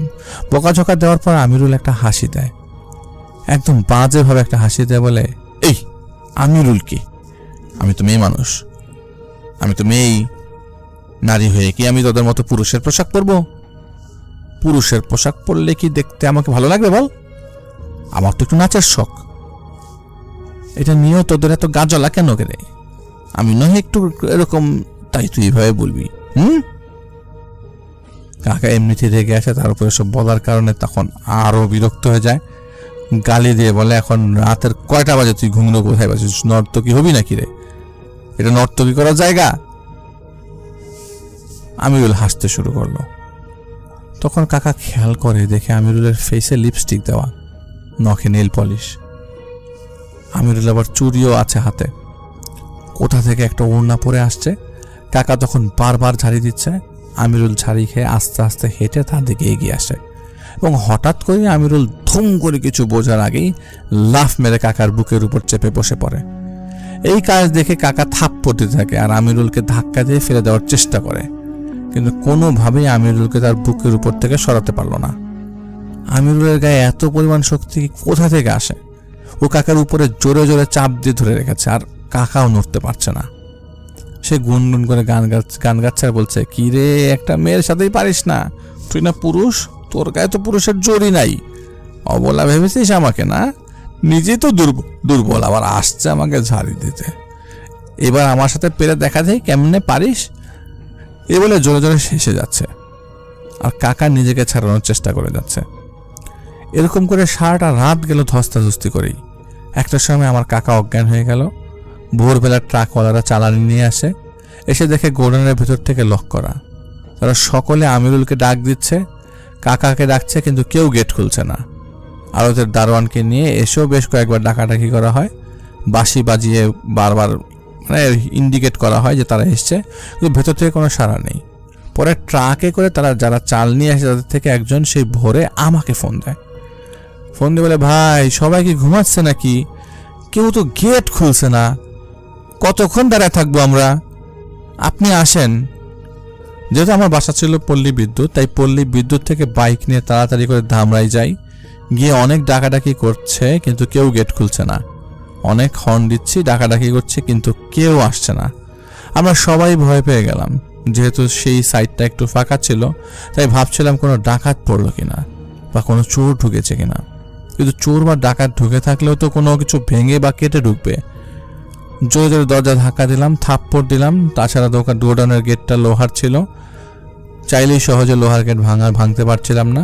পরে কোনো উপায় না দেখে সবাই জানালার সাইডে যাই। জানালা বলতে জানালাও না, ছোট্ট একটা স্পেস ফাঁকা রেখেছিলাম যাতে আলো বাতাস সহজে ঢুকতে পারে। ওইখান দিয়ে উপরের ভেন্টিলেটরের গ্লাস ভেঙে এক লেবারকে দিয়ে গ্লাস ভেঙে ওরা ভিতরে ঢোকানোর পর দেখে চালের বস্তা সব এলোমেলো, ফ্লোরের মধ্যে আমিরুল আর কাকা পড়ে আছে। পরে সকালের দিকে ওইখানের আশেপাশ থেকে লোক ডেকে আনা হলো লোহার গেটটা কাটার জন্য। লোহার গেটের মাঝখান দিয়ে দুই সাইড থেকে দুইটা দরজা ছিল। গেটের মাঝখানের ভেতর তালা লাগানো ছিল, তাই সেই তালা লাগানোর জায়গা দিয়ে লোকটা তালা কাটছে। তালা কাটার পরে আমি আব্বা সব ভেতরে ঢুকি। ভেতরে যাওয়ার পর আমিরুলকে আর কাকাকে কাছে একটা হাসপাতালে নিয়ে যাই। কাকার জ্ঞানটা আগেই ফেরার পর ওনার সাথে যা যা ঘটেছে উনি সব বলে। আমিরুল যা করেছে সব। তখন সবাই দেখে আমিরুল ছেলে হিজড়ারা যেমন মেয়েদের মতো সেজে থাকে ঠিক সেমভাবেই সাজুগুজু করে আছে। পায়ে ঘুঙ্গুর, কপালে টিপ, ঠোঁটে লিপস্টিক, হাতে চুড়ি, একবারে হিজড়াদের মতো দেখাচ্ছে ছেলেটাকে। এ ঘটনা হওয়ার পর এলাকায় মোটামুটি হইচই পড়ে যায়। আমিরুলকে পাশের একটা ক্লিনিকে নেওয়া হয়েছিল। ওকে সেবা দেওয়ার পর ওর জ্ঞান আসে। জ্ঞান আসার পরে যখন জিজ্ঞাসা করে তুই এগুলো কেন, কি জন্য করছিস, ও তখন আর কিছু বলে না। ও বলে আমার তো কিছু মনেই নেই, ওগুলা কই থেকে আসলো, কিভাবে আসলো, তার কিচ্ছু মনে নেই। পরে সবাই মনে মনে ভাবলো ওরে হয়তো ভূতে ধরেছে। যেহেতু ধামরা একটা গ্রাম এলাকা, শহরের যতই ছোঁয়ায় লাগুক না কেন এখনো সেই গ্রামের মতোই আছে অনেক কিছু। অতিপ্রাকৃত অনেক কিছু এখানে ঘটে। কখনো রাতে বাড়ি ফেরার সময় মানুষ পচা বোটকা গন্ধ পায়, কখনো দেখে রাস্তার ধারে ময়লার কাছে বসে কেউ কিছু খাচ্ছে, কেউ কেউ তো চট থাপ্পড়ও খেয়েছে। যাক সে কথা, আমিরুলকে ওই দিনের মতো রেস্ট দেওয়া হয়। আমিরুল যেহেতু গোডাউনে থাকতো আর ওর পরিবারের কেউ ছিল না বিধায় তাকে আমার বাসায় পাঠিয়ে দিই আর বলি যে তুই আমার বাসায় যা, ওখানে গিয়ে আজকের মতো রেস্ট নে। আমার বাসায় আবার একটি সাইডে একটা ঘর আছে যেখানে আমিরুলকে থাকতে বলা হয়। আর বলি আজকের মতো কোনো কাজ করার দরকার নাই, পরে সেদিনকার মতো আমিরুল বাসায় চলে যায়। এদিকে কাকা যখন বলে যে আমিরুল তার বুকের উপর জোরে চেপে বসেছিল, উল্টাপাল্টা কথা বলছিল, তখন একটু চিন্তা করলাম যেহেতু ছেলেটার কিছু মনে নাই, তাহলে আমিরুল বেশ ভদ্র একটা ছেলে, এমন তো করার কোনো কারণই নাই। আর তার যে আগে কোনো অভিযোগ আছে বা সে যে আগে এমন করেছে তারও কোনো প্রমাণ নাই। বলতে গেলে খুবই ভালো একটা ছেলে। হঠাৎ করে এমন করাটা আমাদের মাথায় কোনোভাবেই আসছিল না। তাছাড়া আমিরুল অনেকটা দায়িত্বশীল ছেলে, কাজে কখনো ফাঁকি দেয় না, যার জন্য আমরা তাকে খুবই পছন্দ করতাম। তাই ভাবলাম হয়তোবা ছেলেটার অন্য কোনো সমস্যা আছে। বাসায় নিয়ে গিয়ে কবিরাজ দেখাই। সন্ধ্যার পরে আমি পল্লী বিদ্যুৎ গিয়ে আমিরুলকে বাসা থেকে ধামরায় নিয়ে আসি এবং এক কবিরাজের কাছে যাই। কবিরাজের বাড়ি আবার ধামরাই সরকারি কলেজ যেটা আছে সেটার পেছনে। ওখানে নেওয়ার পর যেই লোক কবিরাজ, উনি আমিরুলকে দেখেই বলছে ভাই ভাই ওই যে পালাচ্ছে। আমি বললাম কি পালাচ্ছে? সে বলল আমিরুলের সাথে যেটা আছে সেটা এখন এই এখনই পালাচ্ছে, দৌড় দিয়ে পালাই গেল, এই মাত্র দৌড় দিয়ে পালাই গেল। পরে তিনি আমাদের বসতে দিলেন এবং নিজে এসে আমিরুলের সামনে বসলেন। অন্য কবিরাজরা যেমন ভাবে রিচুয়াল করে সেভাবে রিচুয়াল করলো। আমিরুলের চারপাশে একটা বৃত্ত আঁকালো, তারপর বসে বসে কিছু মন্ত্র। আর যে কবিরাজের কাছে নিয়ে যাওয়া হয় সেই লোকটা মূলত সনাতন ধর্মের ছিল। উনি অনেকক্ষণ মন্ত্র পড়ার পর জানালো সে কিছুতেই আমিরুলের সাথে যে এন্টিটিটা আছে সেটাকে হাজির করতে পারছে না। ওই দিনের মতো ব্যর্থ হওয়াতে সেই কবিরাজ আমিরুলকে তাবিজের মতো কিছু একটা দেয় আর সামান্য পানি পড়া দেয় এবং বলে এটা রাখো, আর মালিককে বলে দেয় যে ওরে একা ঘরে রাখবেন না, ওর সাথে সবসময় একজন লোক রাখবেন, কাল করে নিয়ে আইসেন। পরে আমিরুলকে নিয়ে আমি চলে আসি বাড়িতে। সেদিন আব্বা একাই আড়ত সামলায়। আমার বাসায় বাড়ি পাহারা দেওয়ার জন্য একজন কেয়ারটেকার ছিল, ওর নাম ছিল রবি। আর রবির সাথে আমিরুলকে তার রুমে থাকতে দেই। আমিরুল রাতে সেই রবি ছেলের সাথে ঘুমায়। হঠাৎ আমরা রবির চিৎকার পেয়ে বের হই। পরে রবি বলে ঘুমানোর এক পর্যায়ে রাতের একটা কি 1টা বাজে, তখন রবির মনে হয় যে ওর গায়ে কেউ আলতোভাবে স্পর্শ করছে। ওর চেহারা হতে মানে হাত আর শরীরের অনেকটা মেয়েদের মতো স্পর্শ করছে কেউ। এটা যখন অনুভূত হয় তখন রবি চোখ মেলে দেখতে চায় এইভাবে স্পর্শ করছে কে। ছেলে চোখ মেলে দেখে এটার কেউ না আমিরুল।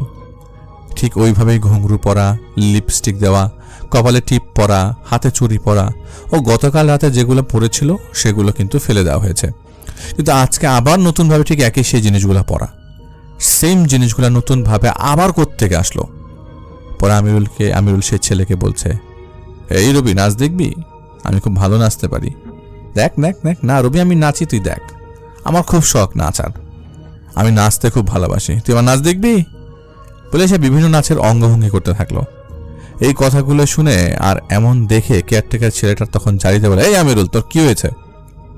ভাই দেখ আমার ঘুম পাইছে, এত রাতে ফাজলামি করার সময় না, সকালে উঠতে হইব, অনেক কাজ আছে, এমন করিস না। আর তুই এসব কি সাজুগুজু করছস মেয়েদের মতো? কাকায় কালকে কইলো তুই এরকম সাজুগুজু করছস, আসলেই মনে হয় তোরে ভূতে ধরেছে। এই কথা শোনার পর আমিরুল হাসতে হাসতে বলে তুই ঠিকই বলছস, তবে আমি ভূত না রে, আমি তো পড়ি, আমার কত রূপ, আমি কত সুন্দর, আমি অনেক সুন্দরী, তাই না? বল, সুন্দর না আমি দেখতে? বল, বলস না। পরে রবি বলছে, দেখ ভাই, এমন করিস না, অনেক রাত হয়েছে, এমন করলে কিন্তু আমি মালিকরে ডাকবো। যখনই রবি বলে যে আমি মালিককে ডাক দিব, ঠিক তখনই আমিরুলের ফেসটা চেঞ্জ হয়ে যায়, একটা মেয়ের রূপ ধারণ করেছে। ওই ফেসের মধ্যে চোখগুলোর থেকে মনে হচ্ছে আগুন বের হয়ে যাবে এখনই, এত রাগান্বিত নাকি একটা চেহারা। দেখতে খুবই কালো মেয়ে, একেবারে কালো হলে যেমন ঠিক তেমন একটা মেয়ে। ভয়ানক কিছু না থাকলেও মেয়েটাকে একদম বাজে ছিল দেখতে। আর এইটা দেখে সেই রবি ভয় পেয়ে যায়, দৌড় দিয়ে দরজার দিকে যাবে, সেই সাহসটা পাচ্ছিল না। ভয়ে সে বিছানা নোংরা করে ফেলে। তখন নাকি আমিরুল রবিকে বলে, দিদি তো ঘরটা নোংরা করে, বলছি নাচ দেখতে, কিন্তু তুই কি করলি? হ্যাঁ, বলেই তার গলায় ধরে ভারী একটা আছাড় মারে। কোনো কথা নেই, সোজা একটা আছাড় দিয়ে বলে, আমার রূপ তোর কাছে ভালো লাগে না? না, আমার রূপ তোর কাছে ভালো লাগবে কেমনে? তোরা তো নষ্ট। আমার রূপ তো ভালো লাগবে না, নষ্টামি যখন করিস তখন রূপ দেখতে হয় না? না, তোরা তখন রূপ গুণ কিছুই বিচার করিস না। যখন তোদের নষ্টামি বের হয়ে যায় তখন তোরাই আবার বলিস আমরা দেখতে সুন্দর না, আমরা এরকম, আমরা ওরকম। এই কথাগুলো শোনার পর রবি আর কিছু বলতে পারছে না। ও কাপড় চোপড় নষ্ট করে হাত জোর করে আমিরুলের কাছে খুব মাফ চায় আর বলে যে, ভাই আমারে মাফ করে দে, আমি কিছু করি নাই। এই কথা শোনার পর আমিরুলের ভেতরে থাকা মেয়েটা বলে, আরে আমি তো ছেলে না, আমি তো আমিরুল না, আমাকে আমিরুল কেন বলিস? আমিরুল কে? আমিরুল তো আমার চালের একটা গুটি। আমিরুল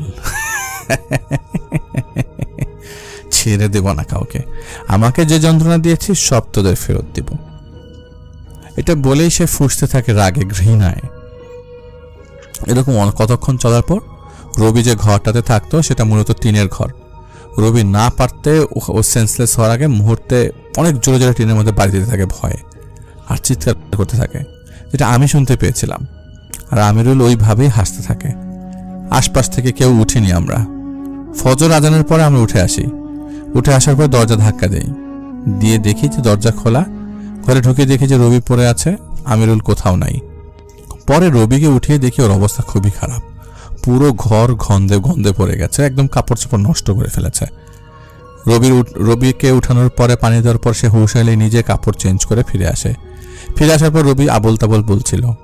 তখন রবিকে জিজ্ঞেস করি, কি রে আমিরুল কই, আর তুই টিন এভাবে বাড়ি দিচ্ছিস কেন? রবি আমিরুলের সব কথা বলল আর বলে, রাতে আমিরুল বাইরে চলে গেছে, আর ওইটা তো আমিরুল না, ওইটা একটা মেয়ে। ওই মেয়েটা খুবই ভয়ঙ্কর ভাই। রবি যেভাবে দেখেছে ও সেভাবেই বলল। তখন সবাই ভাবে কেন আমিরুলের সাথে এমন হচ্ছে। পরে বাড়ির কয়েকজন মিলে আমিরুলকে খুঁজতে লাগলাম।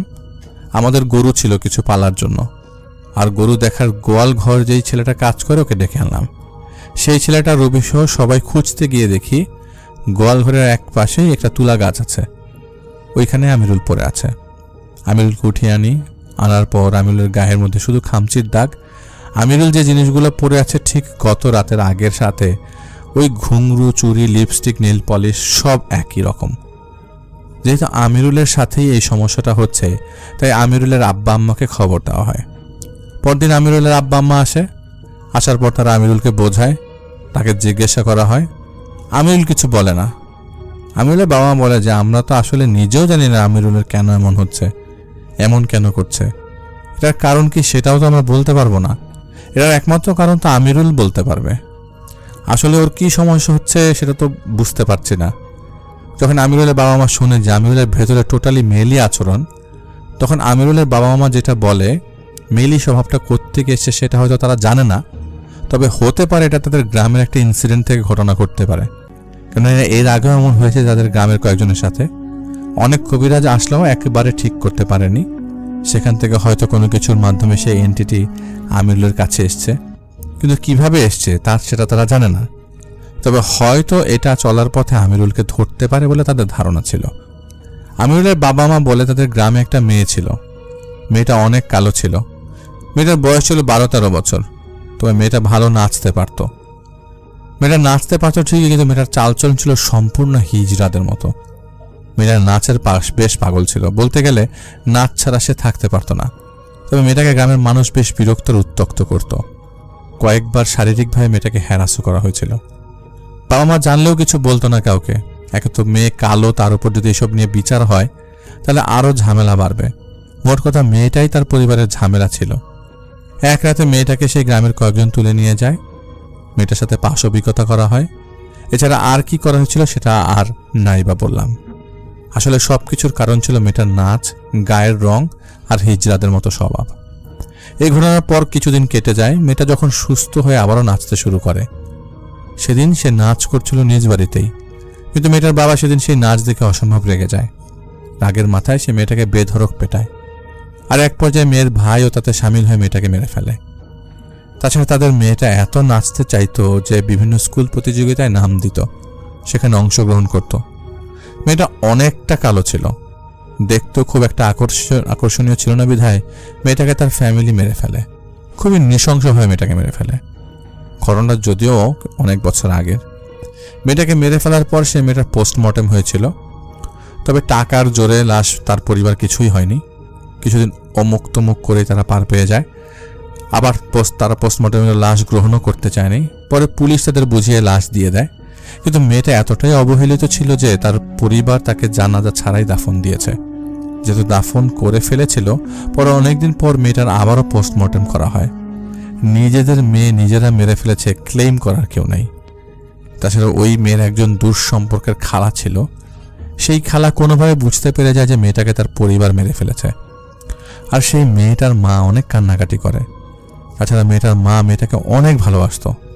তার বাবা ভাইকে কোনোভাবেই সাপোর্ট দেয়নি তাকে। একদিন খুব কান্নাকাটি করতে করতে এক কথায় দুই কথায় সে মেয়ের মাই তার দূর সম্পর্কে খালাকে সবকিছু বলে দেয়। মেয়েটার সাথে যা যা করে সব। মেয়েটাকে মারার পর তারা রাতারাতি সেই মেয়েকে দাফন দিয়ে ফেলে। পরে এই মেয়ের খালা তার মায়ের কষ্ট দেখে পরে পুলিশের কাছে যেয়ে কেস করে আর বলে মেয়েটার সাথে কী রকম অন্যায় হয়েছে। পুলিশ তখন কেস যখন আবারও রিওপেন করা হয়, অনেক দিন পর সেই লাশটা উঠানো হয় এবং বলতে মেয়েটার যেহেতু অনেকদিন আগে মারা গেছে, তাই সেই হিসাবে মেয়েটার শরীরে কিছু অবশিষ্ট ছিল না। কোনো রকম তদন্তের জন্য লাশটার হাড়গোড় উঠানো হয়। তদন্ত করার পর জানাজানি হয় তার বাবা আর ভাই মিলে তাকে হত্যা করে। পরে সেই লাশের হাড়গোড় সেইভাবে এনে জানাজা ছাড়াই সেই মেয়েটাকে দ্বিতীয়বার আবারও দাফন করা হয়। তারা পরে বাবা ভাইকে পুলিশ ধরে নিয়ে যায়। গ্রামের মানুষ মেয়েটা কালো বিধায় তাকে কেউ পছন্দ করতো না। এতটাই কালো ছিল আর দেখতে ছিল কুৎসিত। তাছাড়া আরও একটা ব্যাপার হচ্ছে, মেয়েটা যেহেতু নাচতো, আন্তর্জাতিক স্কুল থেকে সেই স্কুল নাচের খুব পাগল ছিল। এটার জন্য মানুষ আরও বেশি অপছন্দ করত। সমাজ এসব জিনিসকে তখন মেনে নিতে পারতো না। লোকজন জানাজা না দিয়ে তাকে পুনরায় দাফন করে। প্রথমবারও জানাজা পায়নি, দ্বিতীয়বারও জানাজা পায়নি। আর পরবর্তীতে যখন লাশ উঠিয়ে যে পুনরায় গোসল করে আবার জানাজা দেবে, তারও আসলে কোনো উপায় ছিল না। কোনো রকম মাটি চাপা দিয়ে দেওয়া হয়। এরপর থেকে তাদের গ্রামে টুকটাক ইনসিডেন্ট মাঝে মাঝেই হওয়া শুরু করে। আবার মেয়েটাকে কবরস্থানে মাটি দেয় নাই, কবর দিয়েছে কবরস্থানের বাইরে একটা ফাঁকা জায়গায়। কিন্তু পরে সেই কবরের পাশ দিয়েই সরকারি রাস্তা তৈরি হয়। কিন্তু আমিরুলের সাথে কেন এই ব্যাপারটা ঘটেছে সেটা তারা জানে না। তার মার কাছ থেকে এটা জানার পর আমিরুলকে তার মালিক খুব জোর করে জানার জন্য ধরার এক পর্যায়ে আমিরুলকে জিজ্ঞাসা করলো, কি ব্যাপার, কি এমন হয়েছে? আচ্ছা, তুই যে বাড়িতে গিয়ে যে আবার আসলি, এর মধ্যে তোর সাথে কোনো কিছু হয়েছিল? তখন আমিরুল বলতে চায় না। তো মোটামুটি একটা প্রেশার ক্রিয়েট করা হয়। প্রেশার দেওয়ার পরে ও বলে, ও যেদিন বাড়িতে যায়, তো যেহেতু ওর বাড়ি আমার কিশোরগঞ্জে, সেদিন সকালে ট্রেনে যেতে যেতে রাত 8টা বেজে যায়। বাড়িতে যাওয়ার পরে আমিরুল দেখতে পায় ওদের রাস্তার পাশে সুন্দর একটা মেয়ে দাঁড়িয়ে আছে। মেয়েটা বেশ সাজগোজ করা, পায়ে ঘুঙরু, হাতে চুড়ি, কাজল, কপালে টিপ, খুব সুন্দর লাগছিল মেয়েটাকে। আমিরুল যদিও বেশ ভদ্র ছিল, ওই দিন ওই মেয়েটা দেখে আমিরুলকে মাথায় কেন দুষ্টু বুদ্ধি চেপে আসে। আমিরুল কি করে সেই মেয়েটাকে একটা শীষ দেয়। শীষ দেওয়ার পর মেয়েটার সামনে যায় আর মেয়েটাকে ডাকে। তো তার ডাকে সাড়া দিয়ে মেয়েটা গাছের আড়ালে যায়। আড়ালে যাওয়ার পর আমিরুল মেয়েটার সাথে এক প্রকার অসৎ উদ্দেশ্য হাসিল করার চেষ্টা করে, বেশ ধস্তাধস্তি করে। ওর মাথায় আর সেই চিন্তাটা ছিল না যে এটা কি হবে বা কি হতে পারে। এক পর্যায়ে মেয়েটা তাকে বলে যে, আচ্ছা, আমারে তোরা জানাজাও দিলি না, আমার এই গ্রামের মানুষ কবরও দিতে দিল না, আমি তো জানাজাটা পাইতাম, আমাদের সেটাও দিস নাই, আর তুই এখন আসছিস আমার সাথে জড়াজড়ি করতে। বলতে মেয়েটার চেহারাটা ভয়ানক হয়ে ওঠে, চোখ দুটো নীলাভ হয়ে যায়, চেহারার মধ্যে ভয়াবহতা ছিল। দেখে আমিরুলের বুক কেঁপে ওঠে। ওইদিকে তৎক্ষণাৎ মেয়েটার বিশ্রীর চেহারা ভয়ঙ্কর কণ্ঠে বলতে থাকে, তোকে আমি মজা দেখাবো, তোকে আমি নৃত্য দেখাবো। এই বলে মেয়েটার ঘাড়ে একটা কামড় দিয়ে দেয়। জাস্ট কিছু না, ঘাড়ের মধ্যে কামড় দেয় এবং আমিরুল হঠাৎ করেই কেমন জানি হয়ে যায়। আমিরুলের তখন আর কিছু মনে নাই, ওর শুধু মনে আছে মেয়েটা বলছে যে আজ থেকে তুই আমার গোলাম, তোর উপর যেহেতু আমার নজর পড়েছে তুই আমার গোলাম, তোকে আমি নাচাবো, কত নাচতে চাস। এরপর আমিরুলের আর কিছু মনে নেই। সে বাড়িতে যায়, বাড়িতে গিয়ে ফ্রেশ হয়। রাত হলে নাকি সে মেয়েটা আসে। মেয়েটা এসে আমিরুলের সাথে দেখা করে, আমিরুলকে কাছে ডাকে। মেয়েটা যখনই কাছে ডাকে আমিরুল কাছে যায়, যাওয়ার পর মেয়েটা আমিরুলকে জড়িয়ে ধরে। এরপর আমিরুলের আর কিছু মনে থাকে না। আসলে মেয়েটা জড়ায় ধরার পর থেকে আমিরুলের চালচলন পরিবর্তন হওয়া শুরু করে। আমিরুল এসব বলার পরে সবাই তখন তার দিকে রাগী দৃষ্টিতে তাকায়, বলে তুই এই কাজ করতে পারলি, তুই তো এমন না, তোকে তো আমরা বেশ ভালো জানি, তাছাড়া মানলাম মেয়েটাকে তোর পছন্দ হয়েছে, তাই বল এইসব, ছি ছি ছি, এক প্রকার ভালোভাবেই তোকে আমরা চিনতাম। তো মোটামুটি তাকে শাসন করা হয়। পরে সবাই বলে যে যা হওয়ার তো হয়ে গেছে, এখন কিভাবে এটা সমাধান করা যায়, এই সমস্যা থেকে কীভাবে বের করা যায় তার একটা উপায় বের করতে হবে। আমিরুল তার বাবা মা এবং আমি সহ আরেকটা জায়গা কালামপুর, ওই কালামপুরে নিয়ে যাই। আরও পরিচিত কয়েকজন লোক আছে যাদের যারা হচ্ছে এই কাজগুলো করে। তো কালামপুর যাওয়ার পর এক কবিরাজের কাছে নিয়ে যাওয়া হয়। পরে উনি আমিরুলকে আসনে বসায়। এবার আসনে বসার পর ওই জিন বা খারাপ আত্মা যাই ছিল তাকে হাজির করা হয়। বেশ কিছুক্ষণ আমিরুলকে সামনে বসিয়েই ওই জিনের সাথে কথা বলা হয়। আমিরুল গর্জন করতে থাকে, দাঁত কিরমির করতে থাকে। কবিরাজ বলে যে সে আসছে, হাজির হয়েছে শয়তানটা। হাজির করার পরে যখন কবিরাজ জিজ্ঞেস করে আমিরুলকে, কি রে তুই এই ছেলেটাকে এভাবে কষ্ট দিচ্ছিস কেন, তখন সে আমিরুলের ভেতর থাকা মেয়েটা বলে আমিরুলের কথাগুলাই। কবিরাজ তখন নানাভাবে তাকে বোঝার চেষ্টা করে, তর্কি চলে, তর্ক করে। এক পর্যায়ে মেয়েটা হিজড়াদের মতোই বলে যে আমার তো কোনো দোষ ছিল না, আমারে বিনা কারণে মারছে কেন, আমি কি করছি, আমারে মাইরা ফেললো যে, আমি তো জানাজা পাই নাই, আমারে দেখা যদিও কাছে আসতে পারে তাহলে আমি কি এমন কুৎসিত ছিলাম দেখতে যে আমারে মাইরাই ফেলতে হইল, আমার বাপ ভাই কেন মারলাম, আমার প্রতি গ্রামের মানুষ অন্যায়গুলো কেন করলো। তখন কবিরা বলে আচ্ছা শোন, তোরে যেহেতু মেরেই ফেলছে আর তোরে তো ও মারে নাই, তুই তো ওই মেয়ে না, তুই তোর কারেন্ট জিনো না, তাহলে তুই কেন এমন করবি, তুই তো ধোকা দিতেছিস সবাইকে। আসলে এটা ছিল একটা জিন। ওই মেয়েটার উপর ওই খবিস জিনটার খুব নজর ছিল, কারণ এই মেয়েটা যখন একটা এরকম ফ্যামিলির পেশায় থাকতো, ওর সাথে মানুষ মিশতো না, তখন ওই মেয়েটা ঘরে একা একা কথা বলতো। একা একা কথা বলার সময় ওই জিনটা রাস্তা দিয়ে যাওয়ার সময় ওকে দেখে এবং সেই মেয়েটাকে সে নানাভাবে প্রলুব্ধ করতো নানান বিষয়ে। আর মেয়েটা যেহেতু মরে গেছে সেই সূত্রে আর সেই সুযোগে মেয়েটার চেহারা নিয়ে জিনটা মানুষকে যন্ত্রণা দেয়, নিজের শয়তানি দিয়ে মানুষকে কষ্ট দেয়। কিন্তু এই ছেলেকে তো কষ্ট দেওয়ার কোনো মানেই হয় না। পরে অনেকক্ষণ তর্কাতর্কি চলে। একটা সময় সেই কবিরাজ বলে যে তুই এই ছেলেটাকে ছেড়ে দিবি, দেখ তো একটা অল্প বয়স্ক ছেলে, নিজের ইচ্ছাটাকেও তো নিয়ন্ত্রণ করতে পারেনি, তাই এমন কাজ, অন্যায় কাজটা করে ফেলেছে। তুই এর সাথে এমন কিছু করিস না, ওর বাবা মা আছে, তাছাড়া ও ছাড়া ওর বাবা মার কেউ নাই। ও কবিরাজ অনেক বোঝানো হয়, বোঝানোর পর চিন্তা বলে আচ্ছা আমি ওকে কোনোভাবেই ছাড়বো না, আমি ওকে গোলাম করে রাখবো, আমি যেহেতু ওরে ধরছি আমি ওরা ছেড়ে যেতে পারবো না, ওরা আমার পছন্দ হয়েছে। আমিরুল দেখতেও সুন্দর ছিল। তখন কবিরাজ বলে তুই যা চাস তোকে তাই দেওয়া হবে, না হলে চিরদিনের জন্য জ্যান্ত কবর দিয়ে দেবো, বল কি চাস তুই, এখন যা চাস সেটা নিয়ে ছোড়া চলে যায় এখান থেকে, আমরা তোর ক্ষতি করবো না। এদিকে সেই জিনের কথা শুনে আমিরুলের মা খুব কান্নাকাটি করে, বলে যে মা আমার তো একটাই ছেলে, আমার ছেলেটাকে ছাইড়া দাও। যখন আমিরুলের মা বলছে তখন ওই জিন বা পরিচিতই হোক সে বলে আচ্ছা তুই আমার মা ডাকছস, আমি তোর মা ডাকের সমান রাখবো, আমি তোর ছেলেকে একেবারে ছেড়ে দিব না, তোর ছেলেকে সবসময় নজরে রাখবো, যদি কখনো তোর ছেলে আমারে ডাকে, আমার কথা মনে করে, আমি তার কাছে ফিরে আসবো। আর আমারে তোরা হচ্ছে সোয়াশের বিন্নি চালে সিন্নি দিবি, 2টা ছাগল দিবি, 2টা মুরগি দিবি। আমি জোড়ায় জোড়ায় নিয়ে গেলাম, বেজোর নিলে আর ফিরে আসতে পারবো না, তাই আমি জোড়া জোড়া নিয়ে যাচ্ছি, এই 2টা আমারে দিতেই হবে। এই জোড়া দিবি আমারে, তোর ছেলের উপর নজর রাখবো, দূর থেকে রাখবো, ওর কাছে আসবো না যতদিন পর্যন্ত আমারে না ডাকে, কিন্তু আমি একবারে যাব না। আর কবিরাজ নিজেও যখন দেখে এই জিন কিছুতেই যাবে না, তখন এক প্রকার রাজি হয়। জানি না কবিরাজের কোনো দুর্বলতা ছিল কিনা যার কারণে সে মিটমাট করে নেয়। এরপর একটা সময় জিনটাও ওকে ছেড়ে চলে যায়। আমিরুল পড়ে যায় মাটিতে এবং আমরা চলে আসি সেখান থেকে। পরে সোয়াশের বিন্নি চালের সিন্নি যেটা চেয়েছিল সেই চালের ভোগ দেওয়া হয় তাকে। সিন্নি রান্না করে 3 রাস্তার মোড় ছিল, ডোবার পাশে গোডাউনের পেছনে যে ডোবা ছিল ওইখান দিয়ে আসে। এরপর থেকে আমিরুল মোটামুটি স্বাভাবিক ছিল, তবে মাঝে মাঝে আমিরুল কারোর সাথে কথা বলতো, এটা সবাই বুঝতো।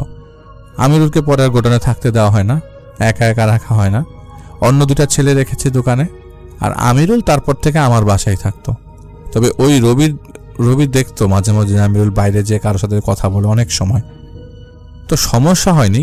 এবং পরে আমিরুল কিছুদিন আগে চাকরি ছেড়ে বাড়িতে চলে যায়। এরপরে ওর সাথে আর কোনো ঘটনা ফার্দার ঘটেছে কিনা সেটা আমরা আর জানি না। রাত 9টার কিছু বেশি হবে, একটা অটো এসে থামলো গ্রামের শেষ মাথায়। সিএনজির ড্রাইভার তর্ক করছেন 2 জন আরোহীর সঙ্গে। ড্রাইভার লোকটা রাগে ফুঁসছে আর বলছে আর ভেতরে যাওয়া তার পক্ষে সম্ভব না, এদিকে কিছুই চেনে না সে, রাতে ফিরতে ঝামেলা হবে তার। অটোর ভেতরে বসা কিছুটা বয়স্ক যাত্রী বারবার বলছেন আর 10 মিনিটের পথ কেবল, তিনি চেনেন এখানে নামিয়ে দিলে হেঁটে যেতে অবস্থা খারাপ হয়ে যাবে তাদের। ড্রাইভার কিছুতেই যাবে না, তর্ক থামছে না। লোকটা ভাবছে লোক দুটোকে দেখেই পাগল মনে হয়েছিল তার, কেন যে গাড়িতে তুলতে গেল। চেলা গুরু মনে ওরা, কেমন তান্ত্রিকের মতো গেরুয়া পোশাক পরা, অদ্ভুত সাজসজ্জার লোক দুজনেই, কথাবার্তার ধরন উল্টাপাল্টা। যাত্রীর 2য় জন বয়সে কম লোকটা এবার খেকিয়ে উঠল, যা বেটা নেমে যাচ্ছি, এই নে তোর ভাড়ার টাকা, আমাদের তুই চিনতে পারিসনি, দেখবি কেমন ভূত লেলিয়ে দেই তোর পেছনে, চলেন নেমে যায় ওস্তাদ। এমন পরিবেশে এমন কথা শুনে ভয়ে মুষড়ে গেল ড্রাইভার। ফিরতে হলেও দীর্ঘ নির্জন একটা পথ দিয়ে ফিরতে হবে তাকে। নামতে হইব না, যাইতাছি, আর তর্ক না করে এগিয়ে চলল সে সামনের দিকে। মনে মনে বংশ উদ্ধার করে দিচ্ছে 2 জন যাত্রীর। হারু আলম বিরক্ত হয়ে তাকালো, তান্ত্রিকের কাজ হচ্ছে মানুষের মন থেকে ভূত প্রেত পিশাচের ভয় দূর করা। তার অ্যাসিস্ট্যান্ট জহিরকে এতদিন শেখানো তন্ত্র শিক্ষার কোনোই ফল নেই, ও তান্ত্রিক হয়ে উল্টো মানুষকে ভূত লেলিয়ে দেওয়ার ভয় দেখায়। অবশ্যই এটা করা ছাড়া ড্রাইভারও আর এগোতো কিনা সন্দেহ। এসব চিন্তার চাইতে বড় চিন্তা তারা যে কারণে এই গ্রামে এসেছেন সেটা। প্রাচীন একটা পুকুরে 6 জন কিশোরী নিখোঁজ হয়েছে গত 1 বছরে। সাধারণ কারো কাজ হলে নিশ্চয় তাদের ডাকা হতো না, অশুভ শক্তি, কিন্তু একটা প্রাচীন পুকুরে এটা হঠাৎ উদয় হলো কেন? আর কিশোরী বয়সের মেয়েদের নিয়ম মেনে নিজের শিকার বানাচ্ছে কেন? 6 জনের 4 জনের লাশ নাকি খুঁজে পাওয়া যায়নি। গ্রামের দিকে যতই গাড়ি এগোচ্ছে তাদের চোখে ভিড় আর লোকের চঞ্চলতা ধরা পড়ল। আজ আবার কিছু হয়েছে নাকি? চারদিকে কোনো বাতাস নেই, অথচ পুকুরের পানি কোনো একটা উত্তাল নদীর পানির মতোই কাঁপছে। পুকুরের মাঝামাঝি 4টি বাচ্চা মেয়ের লাশ। ওভাবে দেখে দুজনেরই দম বন্ধ হয়ে এলো যেন। দূর থেকে দেখেও বোঝা যাচ্ছে ওদের মাথা ধারালো দাঁত দিয়ে কামড়ে কেউ আলাদা করে ছিঁড়েছে। রাশেদ জালালউদ্দিন মাতবরের মুখের দিকে তাকালো, ওটা শক্ত হয়ে গেছে, কি একটা ক্রোধে যেন কাঁপছে। তার চোখ দুটো খুঁজে বেরোচ্ছে পুকুরের ভেতরে থাকা এমন কিছু যা কারো চোখে ধরা পড়ছে না। সে অস্বাভাবিক কিছু একটা যেই পুকুরে আছে তা অনুধাবন করতে পারছে। হঠাৎ তার মনে হলো লাশগুলোর পাশ থেকে কয়েক জোড়া চোখ তার দিকে তাকিয়ে আছে, কেমন আতকে উঠল সে। দুজনেই ঘুরে এলাকার লোকগুলোর কাছে গেল। হারুমিয়া বললেন, লাশগুলোকে যত দ্রুত সম্ভব তুলে ফেলা উচিত। সকলেই কেমন আমতা আমতা করতে লাগলো। এটাই স্বাভাবিক, সকলে ভয় পেয়ে আছে। পুকুরে যে অশুভ শক্তি থাকুক, ওটা লাশগুলোকে নিয়ে কোনো একটা খেলা খেলছে। লাশ যতক্ষণ পুকুরে থাকবে ওটারই লাভ। কেউ পুকুরে এই মুহূর্তে নামতে রাজি নয়। বুঝতে পেরে তিনি বললেন, আমরা 2 জন নামবো। সকলেই যেন হাফ ছেড়ে বাঁচলেন। তান্ত্রিক লোক, এরা সাহসী তো হবেই, তবুও কিছুটা আতঙ্কে সকলেরই মন চঞ্চল হয়ে উঠল। এদের কিছু হয়ে গেলে তাদের এই আতঙ্ক থেকে উদ্ধার পাওয়ার ভরসা করার আর কিছুই রইবে না। গেরুয়া পাঞ্জাবি খুলে এখন তাদের পরনে শুধু লুঙ্গি। নেমে পড়ল দুজনে পুকুরের ঠান্ডা পানিতে। গলা, হাত আর কোমরে জড়িয়ে আছে রক্ষা কবচ। জহিরকে সতর্ক করে দিলেন উস্তাদ, পানির নিচ থেকে কোনো হাতের স্পর্শ বা টান অনুভব করলে উত্তেজিত হবে না, মন্ত্রই রক্ষা করবে তোমাকে। জানে সে, তবুও কিছুটা উত্তেজনা মনে চেপে রয়েছে। সাঁতরে পুকুরের মাঝামাঝি চলে গেল দুজনে লাশ 4টির পাশে। লাশগুলোর শরীর কাছ থেকে দেখতে আরো ভয়ঙ্কর। শরীর স্পর্শ করতেই জহির অনুভব করলো কোনো কারণে শরীরগুলো একটু বেশি পিচ্ছিল হয়ে আছে। ওস্তাদের দিকে তাকালো। তিনি চোখ ইশারা করে তাকে দাঁড়িয়ে থাকতে বলে পানিতে ডুব দিলেন। বুক ধক করে উঠল তার। প্রায় 2 মিনিট পর হারুমিয়া পানির উপরে ভেসে উঠল। তার কণ্ঠ কাঁপছে। জহির দ্রুত লাশগুলোকে নিয়ে পাড়ের দিকে চলো। সঙ্গে দড়ি দিয়েছিল লোকগুলো, ওগুলো দিয়ে লাশ 4টির শরীর আটকেছিল তারা 2 জন। এরপর একজন সামনে থেকে আরেকজন পেছন থেকে ভেলার মতো করে লাশগুলোকে টেনে নিয়ে যেতে লাগলো পাড়ের দিকে। পুকুরের কম্পিত পানির স্রোতে খুব একটা কষ্ট করতে হলো না তাদের। তাদের এমন কাজ দেখে অনেকের মনে সাহস ফিরে এসেছে। ওরা পাড় থেকে লাশগুলো টেনে উপরে তুলতে সাহায্য করলো। পাড়ে তুলে দ্রুত কলা পাতা দিয়ে নগ্ন লাশগুলোকে ঢেকে দেওয়া হলো। ভিজে চুপসে গেছে দুজনেই। সঙ্গে আনা পুটলি থেকে গামছা বের করে গা মুছে পোশাক পাল্টে নিল। উত্তেজিত মানুষের একটা অংশ লাশগুলোকে ঘিরে ভিড় করছে, আর বাকিরা দুই নবাগত সাহসী তান্ত্রিককে এদের এই কাজটুকুই তারা যে ভণ্ডতান্ত্রিক নয় তার দলিল হিসেবে প্রকাশ পেল সকলের কাছে। হারুমিয়া বললেন, আমরা দুজন খুবই ক্লান্ত, একটু থাকার ব্যবস্থা করে দেন আর লাশগুলোকে দ্রুত দাফনের ব্যবস্থা করেন। তান্ত্রিকদের মুখে লেগে থাকা আতঙ্ক সকলে খেয়াল করলেন। পুলিশ জানালেন ময়নাতদন্তের জন্য লাশগুলো নিয়ে যাবেন তারা। হারুমিয়া নিষেধ করলেন, বললেন কোনো লাভ নেই, আর নিয়ে গেলেও সকালের আগে লাশগুলোকে যাতে কোথাও না নিয়ে যাওয়া হয়, দাফন করে ফেলাই ভালো, রাতের আধারে ওরা বিপজ্জনক। কিন্তু পুলিশের লোকেরা কিছুতেই তার কথা শুনলেন না। এমনিতেই এই কেসটায় তারা অসংখ্য ব্যর্থতার নমুনা দেখিয়েছেন, তার উপর ভূতের ভয়ে সারা রাত লাশ ফেলে রেখেছে। দেখলে সকলের কাছে অপদার্থ খ্যাতি পেতে হবে তাদের। দুই তান্ত্রিককে এলাকার মেম্বারের হাতে তুলে দিয়ে বিদায় দিয়ে লাশগুলোকে শাড়ি কাপড়ে মুড়িয়ে পুলিশ ভ্যানে তোলা হলো। দুজন কনস্টেবল, ভ্যান ড্রাইভার এবং অফিসার চারজন প্রায় মধ্যরাতে 4টি লাশ নিয়ে রওনা দিলেন থানার উদ্দেশ্যে। দুই কনস্টেবল পা জড়সড় করে বসে আছেন, পাশাপাশি গা লাগিয়ে। এতটা ভয় তারা এই জীবনে আর পায়নি। লাশ 4টিকে পুকুরে ভেসে থাকতে দেখেই তাদের কলজে শুকিয়ে গিয়েছিল। তার উপরে যখন অফিসার বললেন পুকুরে নেমে লাশগুলোকে তুলে আনতে, তখন দুজন প্রায় কেঁদেই দিয়েছিল। হাত জোর করে অনুনয় করে বলেছিল তাদের ছেলে মেয়ে আছে বাসায়, এখন পানিতে নামলে নিশ্চিত মৃত্যু হবে। অফিসার বিরক্ত হলেও জোরাজোরি করেনি। ভাগ্যিস তান্ত্রিক দুজন সময় মতো এসেছিল, কিন্তু ভাগ্য কি আর এত ভালো? ওদের নিষেধ সত্ত্বেও গোয়ারতুমি করে অফিসার এই রাতে মেয়েগুলোর পরিবারের লোক, গ্রামের মানুষের সাথে ঝগড়া করে পুলিশ ভ্যানে তুলেছে লাশগুলো, আর ওগুলোর পাহারা দিচ্ছে তারা দুজন। গাড়ির সামনে ড্রাইভারের পাশে অফিসার বেটা কি আরামে বসে আছে, চোখ পড়ে যাচ্ছে লাশগুলোর দিকে। শাড়ির পেঁচের ভেতর থেকেও স্পষ্ট শরীরের আকৃতি বোঝা যাচ্ছে ছোট মেয়েগুলোর। 4টি লাশের একটিরও মাথা নেই, ভাবতেই গা গলিয়ে যাচ্ছে দুজনের। গাড়ি যত এগোচ্ছে তত তাদের আতঙ্ক বেড়েই চলেছে। এই মনে হচ্ছে লাশগুলো নড়ে উঠবে। বাইরে থেকে আসা বাতাসে কাঁপছে সত্যি কাপড়ের খোলা অংশগুলো। ওগুলোর হাত চেপে ধরবে যেন তাদের পা। তারপর ভাবতেই গা রিরি করে উঠছে। দুজনে ওরা বাচ্চা ছেলের মতো একে অপরের হাত চেপে রয়েছে। হঠাৎ প্রথম কনস্টেবল আঁতকে উঠলেন। তার মনে হলো একটা ঠান্ডা হাত তার ঘাড় স্পর্শ করলো। দ্বিতীয় জন ঘাড়ের কাছে একটা শীতল স্পর্শে চমকে উঠলেন। এরপরই তাদের কানে ভেসে এলো কয়েকজন মেয়ের খিলখিল হাসির শব্দ। গাড়ির সঙ্গে সঙ্গে হাসির শব্দটাও তাদের সঙ্গে চলছে। চমকে পেছনে তাকালো দুজনে।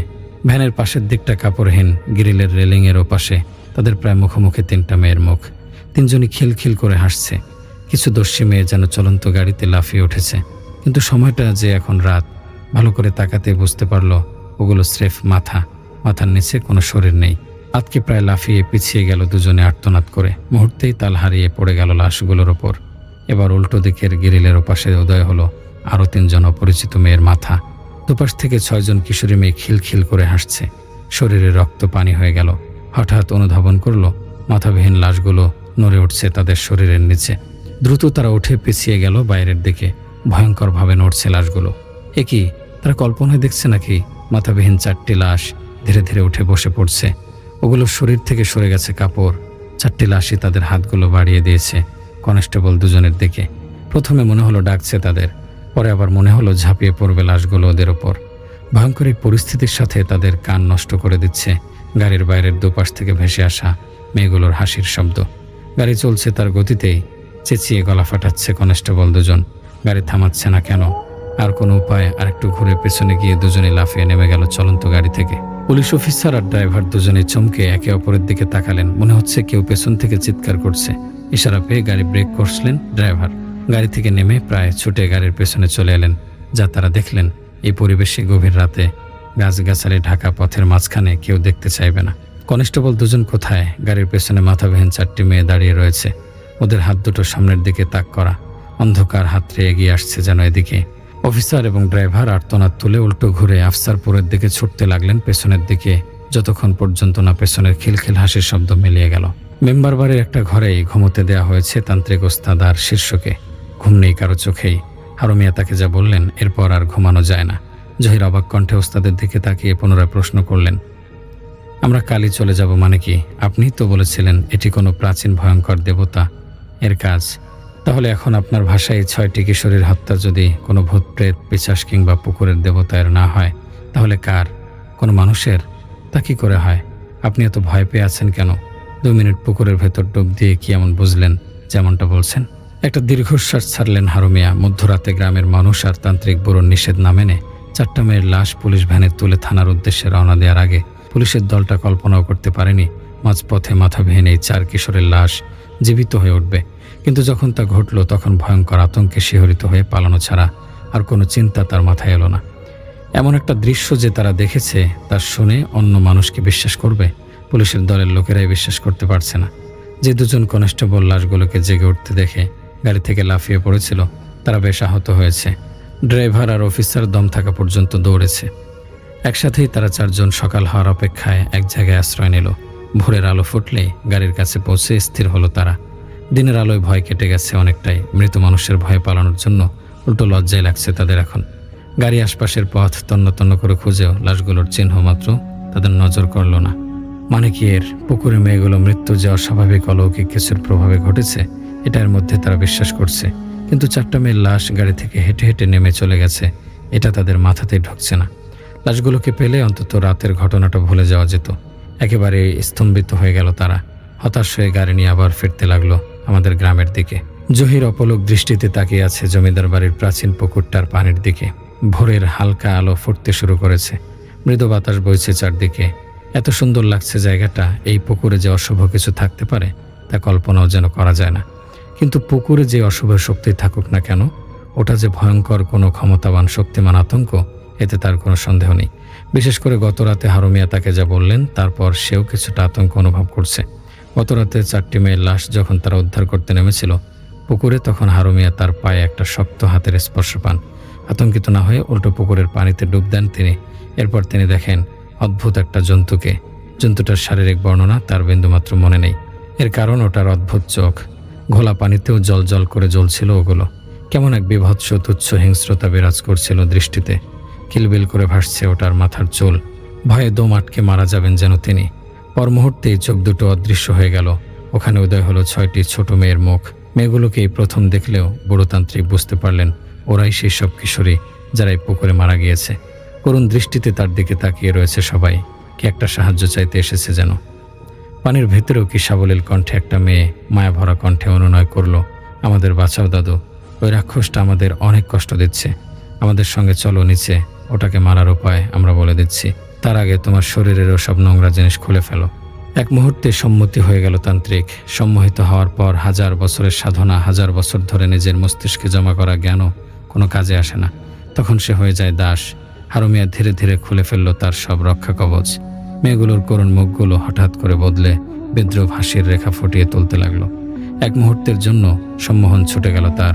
সবগুলো মেয়ের আলোকোজ্জ্বল মুখের ওপর দিয়ে চোখ ঘোরালেন তিনি। বিস্মিত হয়ে দেখলেন সবার চোখ দেখতে একই রকম, শুধু মুখাবয়বগুলো ভিন্ন। চোখটা সেই প্রথম দেখা অদ্ভুত জন্তুর। এক মুহূর্তে মিলিয়ে গেল। আবার 6টি মেয়ের মুখ। সেখানে উদয় হলো সেই হিংস্র দৃষ্টির যন্ত্রটি। এক মুহূর্ত কিছু না ভেবেই তিনি শরীর বাঁকিয়ে মন্ত্র বের করতে করতে মাথা উঠিয়ে দিলেন পানির ওপর। শক্ত করে চেপে ধরলেন জহিরের শরীর। থরথর কাঁপছেন তিনি। আতঙ্ক নিয়ে জহিরের সাহায্যে লাশগুলোকে বেঁধে পাড়ে তুললেন। হতভম্ব হয়ে হারু থেকে ঘটনাটা শুনল জহির। মেম্বার বাড়ির ঘরটির মধ্যে মৃদু আলো জ্বলছিল। সে আলোতে ওস্তাদের দিকে তাকিয়ে প্রথম খেয়াল করলো আসলেই তার শরীরে কোনো কবজ নেই। পিশাচ, দেবতা বা প্রেত এদের অসংখ্য শক্তি থাকলেও মানুষকে সম্মোহন করে কিছু করানোর শক্তি এদের থাকে না। হয়তো সর্বোচ্চ মোহে আটকে ফেলতে পারে, কিন্তু প্রাচীন পুকুরের এই শক্তির এই ক্ষমতা আছে। সে নিশ্চয়ই সম্মোহিত করে পুকুরের কাছে টেনে নিয়ে গেছে পরের 5 জন কিশোরী মেয়েকে, এবং তান্ত্রিক হারু এর মতো সম্মোহন করে হত্যা করে ফেলতে পারবে যে কাউকে। কিন্তু ওটার উদ্দেশ্য কি? তান্ত্রিক হারুমিয়ার উদ্দেশ্য কি? এতটুকুই শুধু ওস্তাদ তাকে বলেছে। এইটুকুতেই যে বড় তান্ত্রিক ভয় পেয়ে এই গ্রাম ছেড়ে চলে যেতে চায় এটা বিশ্বাস হয় না জহিরের। হয়তো আরও কিছু আছে যা তাকে বলেনি ওস্তাদ।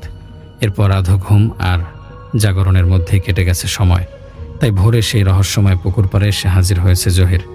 দিনের আলোয় হয়তো ওটার শক্তি থাকে না, আবার হয়তো থাকে। ওটার আকর্ষণ হয়তো কেবল কিশোরী মেয়েদের মাথা। আবার ওটার শিকারের পথে কেউ বাধা দিলে তারাও যে ওটার শিকার হতে পারে এ অসম্ভব কিছু নয়। হঠাৎ পেছনে পদধ্বনি শুনে ঘুরে তাকালো জহির। মেম্বার বাড়ি থেকে পুকুরটা বেশ তফাতে। ওস্তাদ ঘুমিয়েছিল বলে ডেকে বলে আসেনি সে।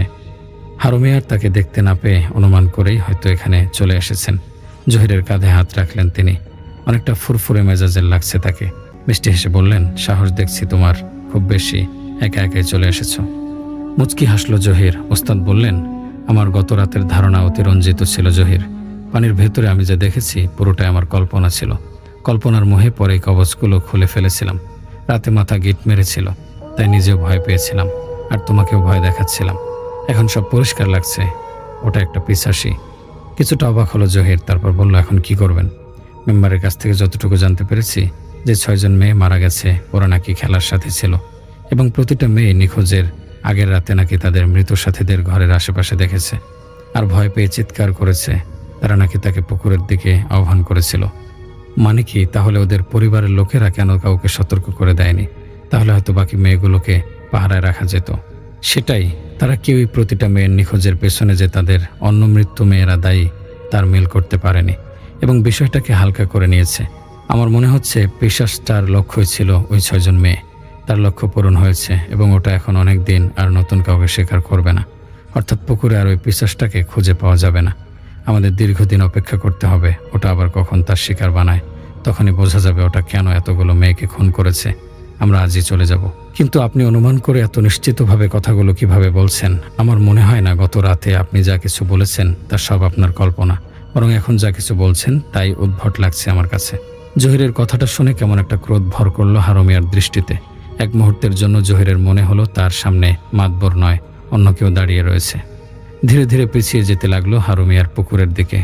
বিস্ময়ের সীমা রইল না জহিরের। ওস্তাদের মুখে কেমন একটা করুর পৈশাচিক হাসি। এখন ভোর, মিনিটে মিনিটে প্রকৃতি আলোকিত হয়ে ওঠার কথা, কিন্তু সেকেন্ডে সেকেন্ডে পুরো চারপাশটা আধারে ডুবে গেল। আকাশ থেকে বিচ্ছুরিত সামান্য আলো ছাড়া আর কিছুই নেই। মানে এখনও আধার রাত্রি। তার মানে এই সমস্ত কিছুই তার মায়া ছিল। অন্ধকার পানিতে ঝাঁপিয়ে পড়ল হারুমিয়া। একই মুহূর্তে পানির নিচে তলিয়ে গেলেন তিনি। চোখ কপালে উঠে এলো জহিরের দৃশ্যটা দেখে। পানি ফুঁড়ে উঠে এসেছে 6 জন কিশোরী মেয়ে। জহিরের দিকে তাকিয়ে খিলখিল করে হাসছে, পা জমে গেছে তার। এর মধ্যেই দেখলো মেয়েগুলোর পেছনে আরেকটা মাথা উঠে এসেছে। এই জগতের কোনো প্রাণ ওটা নয় যেন। ওটার চোখই বলে দিচ্ছে এটাকে এই ওস্তাদ পানির নিচে ডুব দিয়ে দেখেছিলেন। একটা হাতকে শুধু পানি থেকে উপরে উঠতে দেখলো সে। কি বিভৎস দেখতে তা! হারুমি আতঙ্কে ধরফর করে ঘুম থেকে উঠলেন। তার মনে হলো এতক্ষণ যেন তার বুকের ওপর ভারী কিছু চেপে বসেছিল। বাইরে তাকিয়ে দেখলো এখন অনেক রাত। মেঝেতে বিছানা করে ঘুমিয়েছিল জহির। সেখানে ওকে দেখতে না পেয়ে খোলা দরজার দিকে চোখ গেল তার। অশুভ এক আশঙ্কায় বুক কেঁপে উঠল। ভালো করে জহিরের শোয়ার জায়গায় চোখ বোলাতেই আশঙ্কার কারণটা অনুভব করতে পারলেন। ছড়িয়ে ছিটিয়ে পড়ে আছে সেখানে রশিদের রক্ষা কবচগুলো। সজ্ঞানে ও এগুলো খুলবে না কখনোই। দ্রুত ঘর থেকে বেরিয়ে এলেন তিনি। ওই তো জহির অনেকটা দূরে চলে গেছে। এত রাতে দ্রুত হেঁটে কোথায় যাচ্ছে সে? দ্রুত হেঁটে তাকে অনুসরণ করতে লাগলেন বুড়োতান্ত্রিক। যতই দ্রুত হাঁটছেন নাগাল পাচ্ছেন না ওর। হারুমিয়ার বিস্ময় নিয়েই জহিরের পিছু নিয়েছিলেন। এত রাতে কোথায় চলেছে ছেলেটা? তার রক্ষা কবচগুলো খোলে। চাঁদের মিহি আলো, মধ্যরাতে স্নিগ্ধ বাতাস, গাছ ঢাকাই পথ, শুনশান নীরবতার মধ্যে দিয়েও যেন এক আতঙ্কের আভাস দিচ্ছে, তন্দ্রাচ্ছন্নের মতো। এগিয়ে যাচ্ছে এখনো জহির। ভারী কণ্ঠে তাকে কয়েকবার ডেকেও সাড়া পাননি হারুমিয়া। অথচ জহির অতটাও দূরে নয় যে তার ডাক শুনবে না। আবার তিনি যত দ্রুত জহিরের দিকে এগোচ্ছে তত সে বেশি দূরে সরে যাচ্ছে। চিন্তার গাঢ় ছায়া পড়েছে বুড়োতান্ত্রিকের মনে। তার গায়েও কোনো রক্ষা কবচ নেই। তাড়াহুড়ো করে বের হওয়ায় পড়া হয়নি। কি একটা যেন তার অজানায় ঘটে চলেছে। থমকে দাঁড়ালেন তিনি। হঠাৎ করে হাঁটা থামিয়ে থমকে দাঁড়িয়েছে জহির। ঘুরে তাকালো বুড়োতান্ত্রিকের দিকে।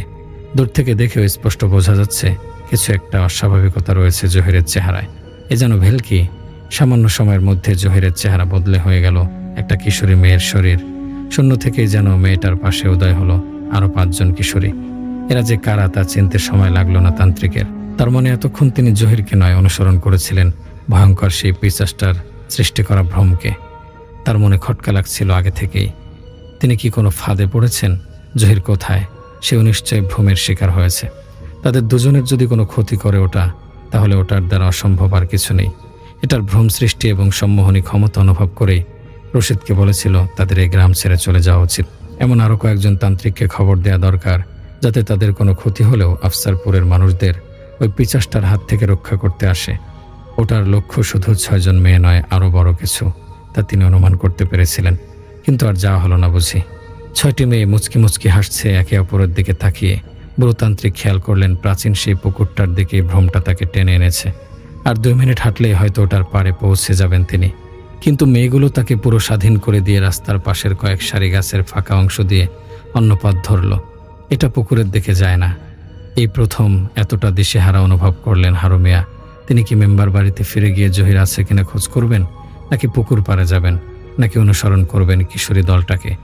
কিশোরীর দল না বলে ভ্রম বলা যায় ওদেরকে, কিন্তু ওটাই সবচেয়ে বেশি টানছে তাকে। এ যেন ভ্রমটা তাকে পথ বেছে নেওয়ার স্বাধীনতা দিয়ে তার চোখের সামনে কেবল একটি সুন্দর পথ খুলে সেদিকে তাকে চলতে ত্বরান্বিত করছে। মেয়েগুলোর পিছুই নিলেন তিনি। ওরা হাঁটছে আর বারবার আর চোখে বড়তান্ত্রিকের দিকে তাকিয়ে মুচকি মুচকি হাসছে। হাসিটা যেন তার বুকে আঘাত করছে। বিশেষ করে ওদের চোখগুলোর দিকে তাকাতেই শরীর ঝাড়া দিয়ে ওঠে, যেন কিছু মন্ত্র উচ্চারণ করতে চাইছে তার মনের ঘুমন্ত দিক, কিন্তু জিহ্বা সাহায্য করছে না। পা দুটো শুধু চলছে সামনের দিকে। কোথায় নিয়ে যাচ্ছে ওরা তাকে? একই মেয়েগুলো কোথায় গেল? তিনি উত্তেজিত হয়ে এদিক সেদিক তাকাতে লাগলেন। না, পুরোই শূন্যে মিলে গেছে। মুহূর্তে যেন তার মধ্যে সমস্ত চেতনা ফিরে এলো। কেন তিনি ভয় পাচ্ছেন? কেন ওটাকে নিজের মনকে নিয়ন্ত্রণ করতে দিচ্ছেন? ছুটতে লাগলেন তিনি সামনের দিকে। তিনি যেই পথ ধরে ছুটে এসেছেন সেই পথ ধরে কোনোভাবেই পুকুরের কাছে তার পৌঁছানোর কথা না, কিন্তু তিনি স্পষ্ট তার সামনে পুকুরটাকে দেখতে পাচ্ছেন। পুকুরের উল্টো পাশে তিনি আধো অন্ধকারেও একটা লোককে দাঁড়িয়ে থাকতে দেখতে পাচ্ছেন, জহির। পুকুরের পানিতে জহিরের দিকে মুখ ফিরে সেই 6টি মেয়ে ভেসে রয়েছে। হারু মিয়ার দৃষ্টি আটকে গেল মেয়েগুলোর পেছনে দাঁড়িয়ে থাকা সেই অদ্ভুত আকৃতির অবয়বটার দিকে। স্বয়ং শয়তান যেন দাঁড়িয়ে আছে, মহাবিপদ অপেক্ষা করছে জহিরের ভাগ্যে। চিৎকার করে জহিরকে ডাকতে যাবেন, হঠাৎ পেছনে কারো অস্তিত্ব অনুভব করলেন। শরীর মুচড়ে উঠল তার। 6টা মেয়ে দাঁড়িয়ে আছে তার থেকে বড়জোর 5 ফুট দূরে। ভন করে ঘুরে পুকুরের দিকে তাকালেন আবার। সেখানেও 6টি মেয়ে ওই শয়তানটার সাথে রয়েছে। মানে 12টি মেয়ে কি করে হলো? তবে মেয়েগুলো আর হাসছে না, কেমন করুণ মুখ করে তার দিকে তাকিয়ে আছে। শুধু ওদের চোখগুলোর দিকে তাকাতেই আতঙ্কের শিহরণ অনুভব করলেন তিনি। মেয়েগুলো একসাথে তাদের বাম হাত তুলে বুড়োতান্ত্রিকের পায়ের দিকে নির্দেশ করল। হারু মিয়ার অজানা ভয় নিয়ে নিজের পায়ের দিকে তাকালেন। গতরাতে পানির নিচে তলিয়ে গিয়েছিল যে রক্ষা কবচগুলো, ওগুলো তার পায়ের কাছে পড়ে আছে। কি করে? ওরা কি তাকে সাহায্য করতে চাইছে? ভাববার সময় নেই। দ্রুত ওগুলো নিজের শরীরে জড়িয়ে নিয়ে চেঁচাতে চেঁচাতে লাফিয়ে পড়লেন তিনি পুকুরে। জহির অনুভব করলো তার শরীরে কোনো রক্ষা কবচ নেই। মন্ত্র উচ্চারণ করার জন্য জিহ্বা নড়াতে রাজি নয়। পাও জেদ ধরেছে, একটু এদিক সেদিক যাবে না। সেই কুৎসিত হাতটা এগিয়ে আসছে ওটার শরীরকে দূরে রেখেই বাহু প্রসারিত করে। মেয়েগুলো যেন তাকে চিবিয়ে খাবার জন্য দাঁত কটমট করছে। কি আছে ওই চোখগুলোতে? একটা শক্ত হাত চেপে ধরল তার পা। শেষ বুঝি সব। এমন সময় একটা পরিচিত কণ্ঠের চিৎকার ধ্বনি শুনে কলজে লাফিয়ে উঠল তার। উস্তাদ! পুকুরের ওপার থেকে লাফিয়ে পড়ল পুকুরের কেউ। ওই তো সাঁতরে এদিকে আসছে। হ্যাঁ, তার বুড়োতান্ত্রিকই। শক্ত হাতটা ছেড়ে দিল তার পা। মেয়েগুলোর হাসিও থেমে গেল। ডুব দিল একসাথে তারা পানিতে। সেই জন্তুটার মুখ শুধু ঘুরে গেছে হারু মিয়ার দিকে। নিঃশব্দে ওটায় ডুব মারল পানিতে। বুড়োতান্ত্রিক সাঁতরে এগিয়ে আসছে। ওরা যে তান্ত্রিককে দেখে ভয় পেয়ে পালিয়ে যায়নি তা স্পষ্ট বুঝতে পারল জহির। গভীর রাতে এই পুকুরের সমস্ত রাজত্বই শয়তান পিচাসটার। ওস্তাদের কপালে ভয়ানক খারাপ কিছু ঘটতে চলেছে। আর কিছু ভাববার নেই। যেসব মন্ত্র উপকরণ ছাড়া শরীর রক্ষা করার নিয়ম শিখেছিল সব আওড়ালো কয়েক মুহূর্তে। এরপর ঝাঁপিয়ে পড়ল পুকুরে সেও। মেঘ চাঁদকে ঢেকে নিয়ে নিজের অলিখিত সীমানা দখল করে নিল সেই মুহূর্তে। পুরো চারপাশ অন্ধকারের গহ্বরে হারিয়ে গেল। শুধু 2জন লোকের সাঁতার কাটার শব্দ শোনা যাচ্ছে। তাদের চিৎকার আর কথাগুলো স্পষ্ট। জমিদার বাড়ির পাহারাদার শাহেন চাচা অপলক দৃষ্টিতে সাপটার দিকে তাকিয়ে আছে। কি সাপ এটা? প্রায় রাতেই গোরস্থানের পাশে এটার দেখা পায় সে। কেমন অদ্ভুত দেখতে সাপটা। টর্চের আলো সরাসরি ওটার উপর ফেলল সে। তার বিশ্বাস কোনো একটা কবরের ভেতরে ওটার বাসা। বিরক্ত করছে ওটাকে যাতে ওটা ওর আবাসে ফিরে যায় আর সে দেখতে পায় কার কবরে বাসা বেঁধেছে ওটা। হঠাৎ তার গাটা শিরশির করে উঠল। মেঘের আড়ালে চাঁদটা চলে যাওয়ায় হঠাৎ করে চারপাশ অন্ধকারে ডুবে গেল যেন। সাপটা গোরস্থানে ঢুকে পড়েছে। কৌতূহলতা নিয়ে টর্চের আলো ফেলে ওটার পিছু পিছু এগিয়ে চলল হারুন। ঠিকই আন্দাজ করেছিল সে। একটা কবরের উপরে সৃষ্ট হওয়া গর্তে ঢুকে গেল ওটা। কবরটা চিনতে পেরে বুকটা আবার ধক করে উঠল তার। সেতুর কবর ওটা। ওর মাথাবিহীন লাশটার ছবি চোখের সামনে ভেসে উঠল। কি বিভৎস! হঠাৎ চাচা দেখল ওরা হাওয়ায় মিলিয়ে গেল। চাচা এক নাগারে দোয়াদরদ পড়ে যাচ্ছে। চাচার হাতে তাবিজ ছিল। যাই হোক, চাচা ওখান থেকে বের হয়ে পড়ল এবং পরের দিন ভোরে উঠে দুজনে দেখল তান্ত্রিক 2জন চলে গেছে। কেন গেছে সেটা অনেক বছর পর তারা এসে বলেছে, কিন্তু ওই সময়টা তারা কিছুই বলে যায়নি। এরপর আর কিছু না পেয়ে ওই পুকুরটা বা দেখিটা ভরাট করার সিদ্ধান্ত নিলেন সবাই। আর সবাই সিদ্ধান্ত নিলেন একদিনে যে কয়শো মানুষ লাগে ভোর থেকে সন্ধ্যার মধ্যে কাজ শেষ করতে হবে। সন্ধ্যার আগেই কাজ শেষ করতে হবে। যেই বলা সেই কাজ। পাশের গ্রাম থেকেও আগের দিন মানুষ এসেছে এই দিঘি ভরার জন্য। দূর দূর থেকে মানুষ এসেছে এক নজর দেখবে বলে। শেষে 272 জন মানুষ মিলে টানা কাজ করে দিঘিটা ভরার কাজ সম্পন্ন করলো। এরপর থেকে তেমন কোনো সমস্যা কেউ পায়নি, কিন্তু আমার ব্যাপারগুলো রহস্যই রয়ে গেছে। আমার সেদিন কোনো কিছু হলো না, আমাকে কিছু করতে পারলো না কেন? হয়তো চাচার বর্ণনা অনুযায়ী আপনাদের বিশ্বাসযোগ্য মনে হয়েছে কিনা জানি না। চাচা কবি মানুষ, লেখায় সাহিত্য নিয়ে আসে। আমি আমার সাথে ঠিক যতটুকু ঘটেছে তার বেশি জানাতে পারিনি। অনেক বছর পর তান্ত্রিক 2 জন এসেছিল, চাচাকে বলেছে তারা 2 জন থাকলে একের পর এক খুন হতে থাকতো। কারণ এক দেবতা, এরা পানিতে থাকে, মানুষ খেকো। আমি জানি না এরা কেমন, কিন্তু এটা আমি অন্য মানুষ থেকেও শুনেছি। আমার দাদা বাড়িতেও শুনেছি পানির নিচে দেবতা নামের এক শয়তানের কথা। সেই দেবতা সেদিন রাতে তাকে বলেছে যদি তারা এখান থেকে চলে না যায় তাহলে একের পর এক মানুষ তারা নিতেই থাকবে। তাই তারা এখান থেকে চলে গিয়েছিল। যাই হোক, এটাই ছিল আমার গ্রামের বাড়ির গল্প। কিন্তু এসব কিছুই আমার থেকে কোনোদিন যায়নি। আমার সাথে আরও অনেক ঘটনা একের পর এক ঘটতেই ছিল, যেটা আপনাদের সাথে একদিন শেয়ার করব। আমার লেখা আজ এ পর্যন্তই। ঘরের দেয়াল ঘরের দিকে চোখ যেতেই আমার শির দ্বারা বেয়ে একটা শীতল স্রোত নেমে গেল। ঘরের কাঁটা দুটো উল্টো দিকে অর্থাৎ পেছনের দিকে তীব্র গতিতে ঘুরছে। আর তখনই আমার ঠিক পাশে শোয়া জলিল সাহেবের শরীর থেকে একটা খসখসের চেরা আওয়াজ বের হতে লাগলো। আমি চমকে উঠে ওনার দিকে তাকাতেই দেখলাম সেখানে কোনো জ্যান্ত মানুষ নেই। ওনার পুরো শরীরটা শুকিয়ে একদম কাঠ হয়ে গেছে। আর ওনার এই ওপরে দেওয়া চোখ দুটোর কোটার থেকে হাজার হাজার কালো মাছি ভন ভন করে বের হয়ে আমার মুখের উপর এসে পড়েছে। ওনার সেই কঙ্কালসার হাতটা হুট করেই আমার মুখটা শক্ত করে চেপে ধরলো, যাতে আমি চিৎকার করতে না পারি। তারপর ওনার সেই চোয়ালটা অস্বাভাবিকভাবে নিচে ঝুলে গিয়ে একটা পচা লাশের গন্ধে ছড়াতে ছড়াতে ফিসফিস করে বলল, আজ ডাক্তার বাবু ইঞ্জেকশন দিতে ভুলে গেছেন সাইমন। চল তুই আর আমি মিলে ওনাকে ডেকে নিয়ে আসি। এই ঘটনা ঘটেছিল 2024 সালের আগস্ট মাসের শেষের দিকে। আমার নাম সাইমন ইসলাম। আমি পাবনার চটমোহর এলাকায় থাকি। তখন আমার মেজ খালু তীব্র লিডারের সমস্যায় ভুগছিলেন এবং ওনাকে পাবনা সদর হাসপাতালের 4 তলার 1 স্টপ ক্রাইসিস ইউনিটের পাশের একটা 2 বেডের বিশেষ ক্যাবিনে ভর্তি করা হয়েছিল। সেদিন ছিল একটা গুমোট শনিবার। খালুর অবস্থা একটু স্থিতিশীল থাকায় আম্মু আর খালামণি বাসায় ফিরে গিয়েছিলেন। আর রাতে ওনার পাশে অ্যাটেন্ড হিসেবে থাকার দায়িত্ব পড়েছিল আমার ওপরে।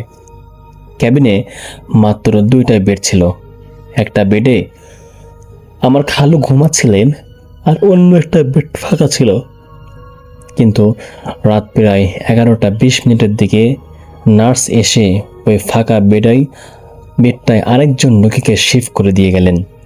ওনার নাম ছিল জলিল সাহেব। বয়স আনুমানিক 65 বছর হবে।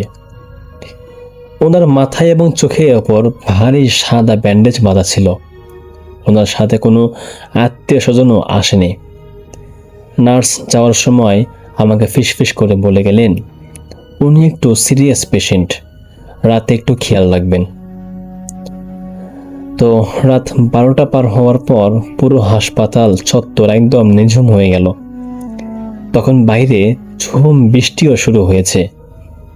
আর জানালার কাচের গায়ে বৃষ্টির পানির আছড়ে পড়ার শব্দ এছাড়া আর কোনো আওয়াজ ছিল না।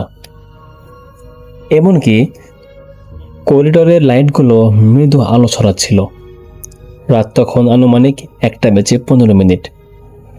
আমি একটা চেয়ারে বসে ফোন স্ক্রল করছিলাম। ঠিক তখনই আমার কেমন যেন একটা অস্বস্তি হতে লাগলো। হুট করেই ক্যাবিনের ভেতরের বাতাসটা অস্বাভাবিক রকমের ঠান্ডা হয়ে গেল, ঠিক যেন মর্গের ভেতরের হিমশীতল বাতাস। একই সাথে ঘরটা একটা তীব্র কাঁচা রক্তের গন্ধ ছড়িয়ে পড়ল। আমি একটু ভোরকে গিয়ে জলিল সাহেবের বেডের দিকে তাকালাম। দেখলাম উনি বিছানায় একদম সোজা হয়ে বসে আছেন। ওনার মাথার সে সাদা ব্যান্ডেজটা সম্পূর্ণ রক্তে ভিজে লাল হয়ে গেছে, আর সেই রক্ত টুকটুক করে ওনার গায়ের চাদরের উপর পড়েছে। আমি ভয় পেয়ে সিট থেকে উঠে দাঁড়িয়ে বললাম, জলিল সাহেব, আপনার ব্যান্ডেজ দিয়ে তো রক্ত পড়ছে, আমি কি ডাক্তার ডাকবো? উনি কোনো কথা বললেন না, শুধু ওনার মাথাটা খুব ধীর গতিতে আমার দিকে ঘোরালেন। ওনার মুখের চামড়াগুলো কেমন যেন ফ্যাকাশে আর নীলচে হয়ে গেছিল। ঠিক তখনই ঘরের দেয়াল ঘড়ির কাঁটাগুলো উল্টো ঘুরতে শুরু করলো, আর ওনার ব্যান্ডেজের ভেতর থাকা হাজার হাজার মাছি বের হতে লাগলো, যা আমি একদম গল্পের প্রথমেই বলেছিলাম। ওনার সেই বরফ শীতল কঙ্কাল সার হাতটা দিয়ে আমার মুখ চেপে ধরায় ভয়ে আমার শরীর অবশ হয়ে গেল। আমি হাত পা সরার চেষ্টা করেছিলাম, কিন্তু আমার মনে হচ্ছিল আমার শরীরের ওপর কয়েকশো কেজির কোনো অদৃশ্য পাথর চেপে বসে আছে। ওনার সেই চোখহীন কোটর দুটো আমার একদম মুখের কাছে নিয়ে এসে ওনার চোয়ালটা ঝুলিয়ে ফিসফিসিয়ে বললেন, চল, তুই আর আমি মিলে ওনাকে ডেকে নিয়ে আসি। ওনার গায়ের সেই পচা লাশের গন্ধ আমার ফুসফুস অবশ করে দিচ্ছিল। ঠিক তখনই ওনার খামচে ধরার হাতের নখগুলো আমার চামড়া ভেদ করে ভেতরে ঢুকতে শুরু করলো। আমি বুঝতে পারছিলাম আর কয়েক সেকেন্ড এভাবে থাকলে আমার দম আটকে আমি এখানেই মারা যাব। আমি তখন আমার মনের সমস্ত শক্তি এক করে চোখ বন্ধ করে মনে মনে সূরা ইখলাস পড়তে লাগলাম। কিন্তু যখন আমার সূরা ইখলাস পড়া শেষ হলো, হাসপাতালের করিডর দিয়ে কার যেন ভারী বুটের জুতা পরিহিত পায়ের আওয়াজ গেল খটখট করে। সে আওয়াজটা দরজার কাছে আসতেই এক পলকে আমার মুখের উপর থেকে সেই বরফ শীতল হাতের বাঁধন আলগা হয়ে গেল এবং কেবিনের লাইটটাও জ্বলে উঠল। ঘরের ভেতরে সেই মাছি আর পচা গন্ধ এক সেকেন্ডের মধ্যে গায়েব হয়ে গেল। দরজা খুলে ডাক্তার আর একজন নার্স ভেতরে ঢুকলেন। আমি তখন মেঝেতে পড়ে হাঁপাচ্ছিলাম। ডাক্তারবাবু আমাকে ওভাবে দেখে চমকে উঠে জিজ্ঞেস করলেন, আপনার কি হয়েছে? আপনি এখানে মেঝেতে এমন করে পড়ে আছেন কেন? আমি কাঁপতে কাঁপতে জলিল সাহেবের বেডের দিকে আঙ্গুল দিয়ে ইশারা করলাম এবং বললাম, ওনার ব্যান্ডেজ দিয়ে রক্ত, মাছি। এসব বলতেই ডাক্তারবাবু আর নার্স আমার ইশারা করা বেডের দিকে তাকিয়ে থমকে গেলেন। আমি চোখ মেলে তাকিয়ে দেখলাম বেডটা একদম ফাঁকা, চাদরটাও সুন্দর করে গোছানো এবং সেখানে কেউ নেই। ডাক্তারবাবু বেশ গম্ভীর গলায় বললেন, সাইমন সাহেব, আপনি হয়তো ঘুমে কোনো ভুল দেখেছেন। এই বেডের পেশেন্ট জলিল সাহেব তো আজ বিকেল 4টাতেই অপারেশন থিয়েটারে মারা গেছেন। ওনার ডেড বডি তো সন্ধ্যার আগেই ওনার ফ্যামিলি নিয়ে গেছে। এই কেবিনে রাতে কোনো নতুন পেশেন্ট আসেইনি। তারপর আমি আর কোনো কথা বলতে পারিনি। পরদিন সকালে খালুকে অন্য হাসপাতালে শিফট করার ব্যবস্থা করি। আজ প্রায় 2 বছর হয়ে গেছে এই ঘটনার, কিন্তু আজও মাঝরাতে যখন আমি কোনো দেয়াল ঘড়ির দিকে টিকটিক শব্দ শুনি, আমার বুকের ভেতরটা কেঁপে ওঠে। মনে হয় এই বুঝি ঘড়ির কাঁটা আবার উল্টো দিকে ঘুরতে শুরু করবে, আর আমার কানের কাছে কেউ ফিস ফিস করে সে বলবে, সাইমন, আয়, তুই আমার সাথে আয়। এই ছিল ভাই আজকের ঘটনা। আশা করছি আপনাদের ভালো লেগেছে।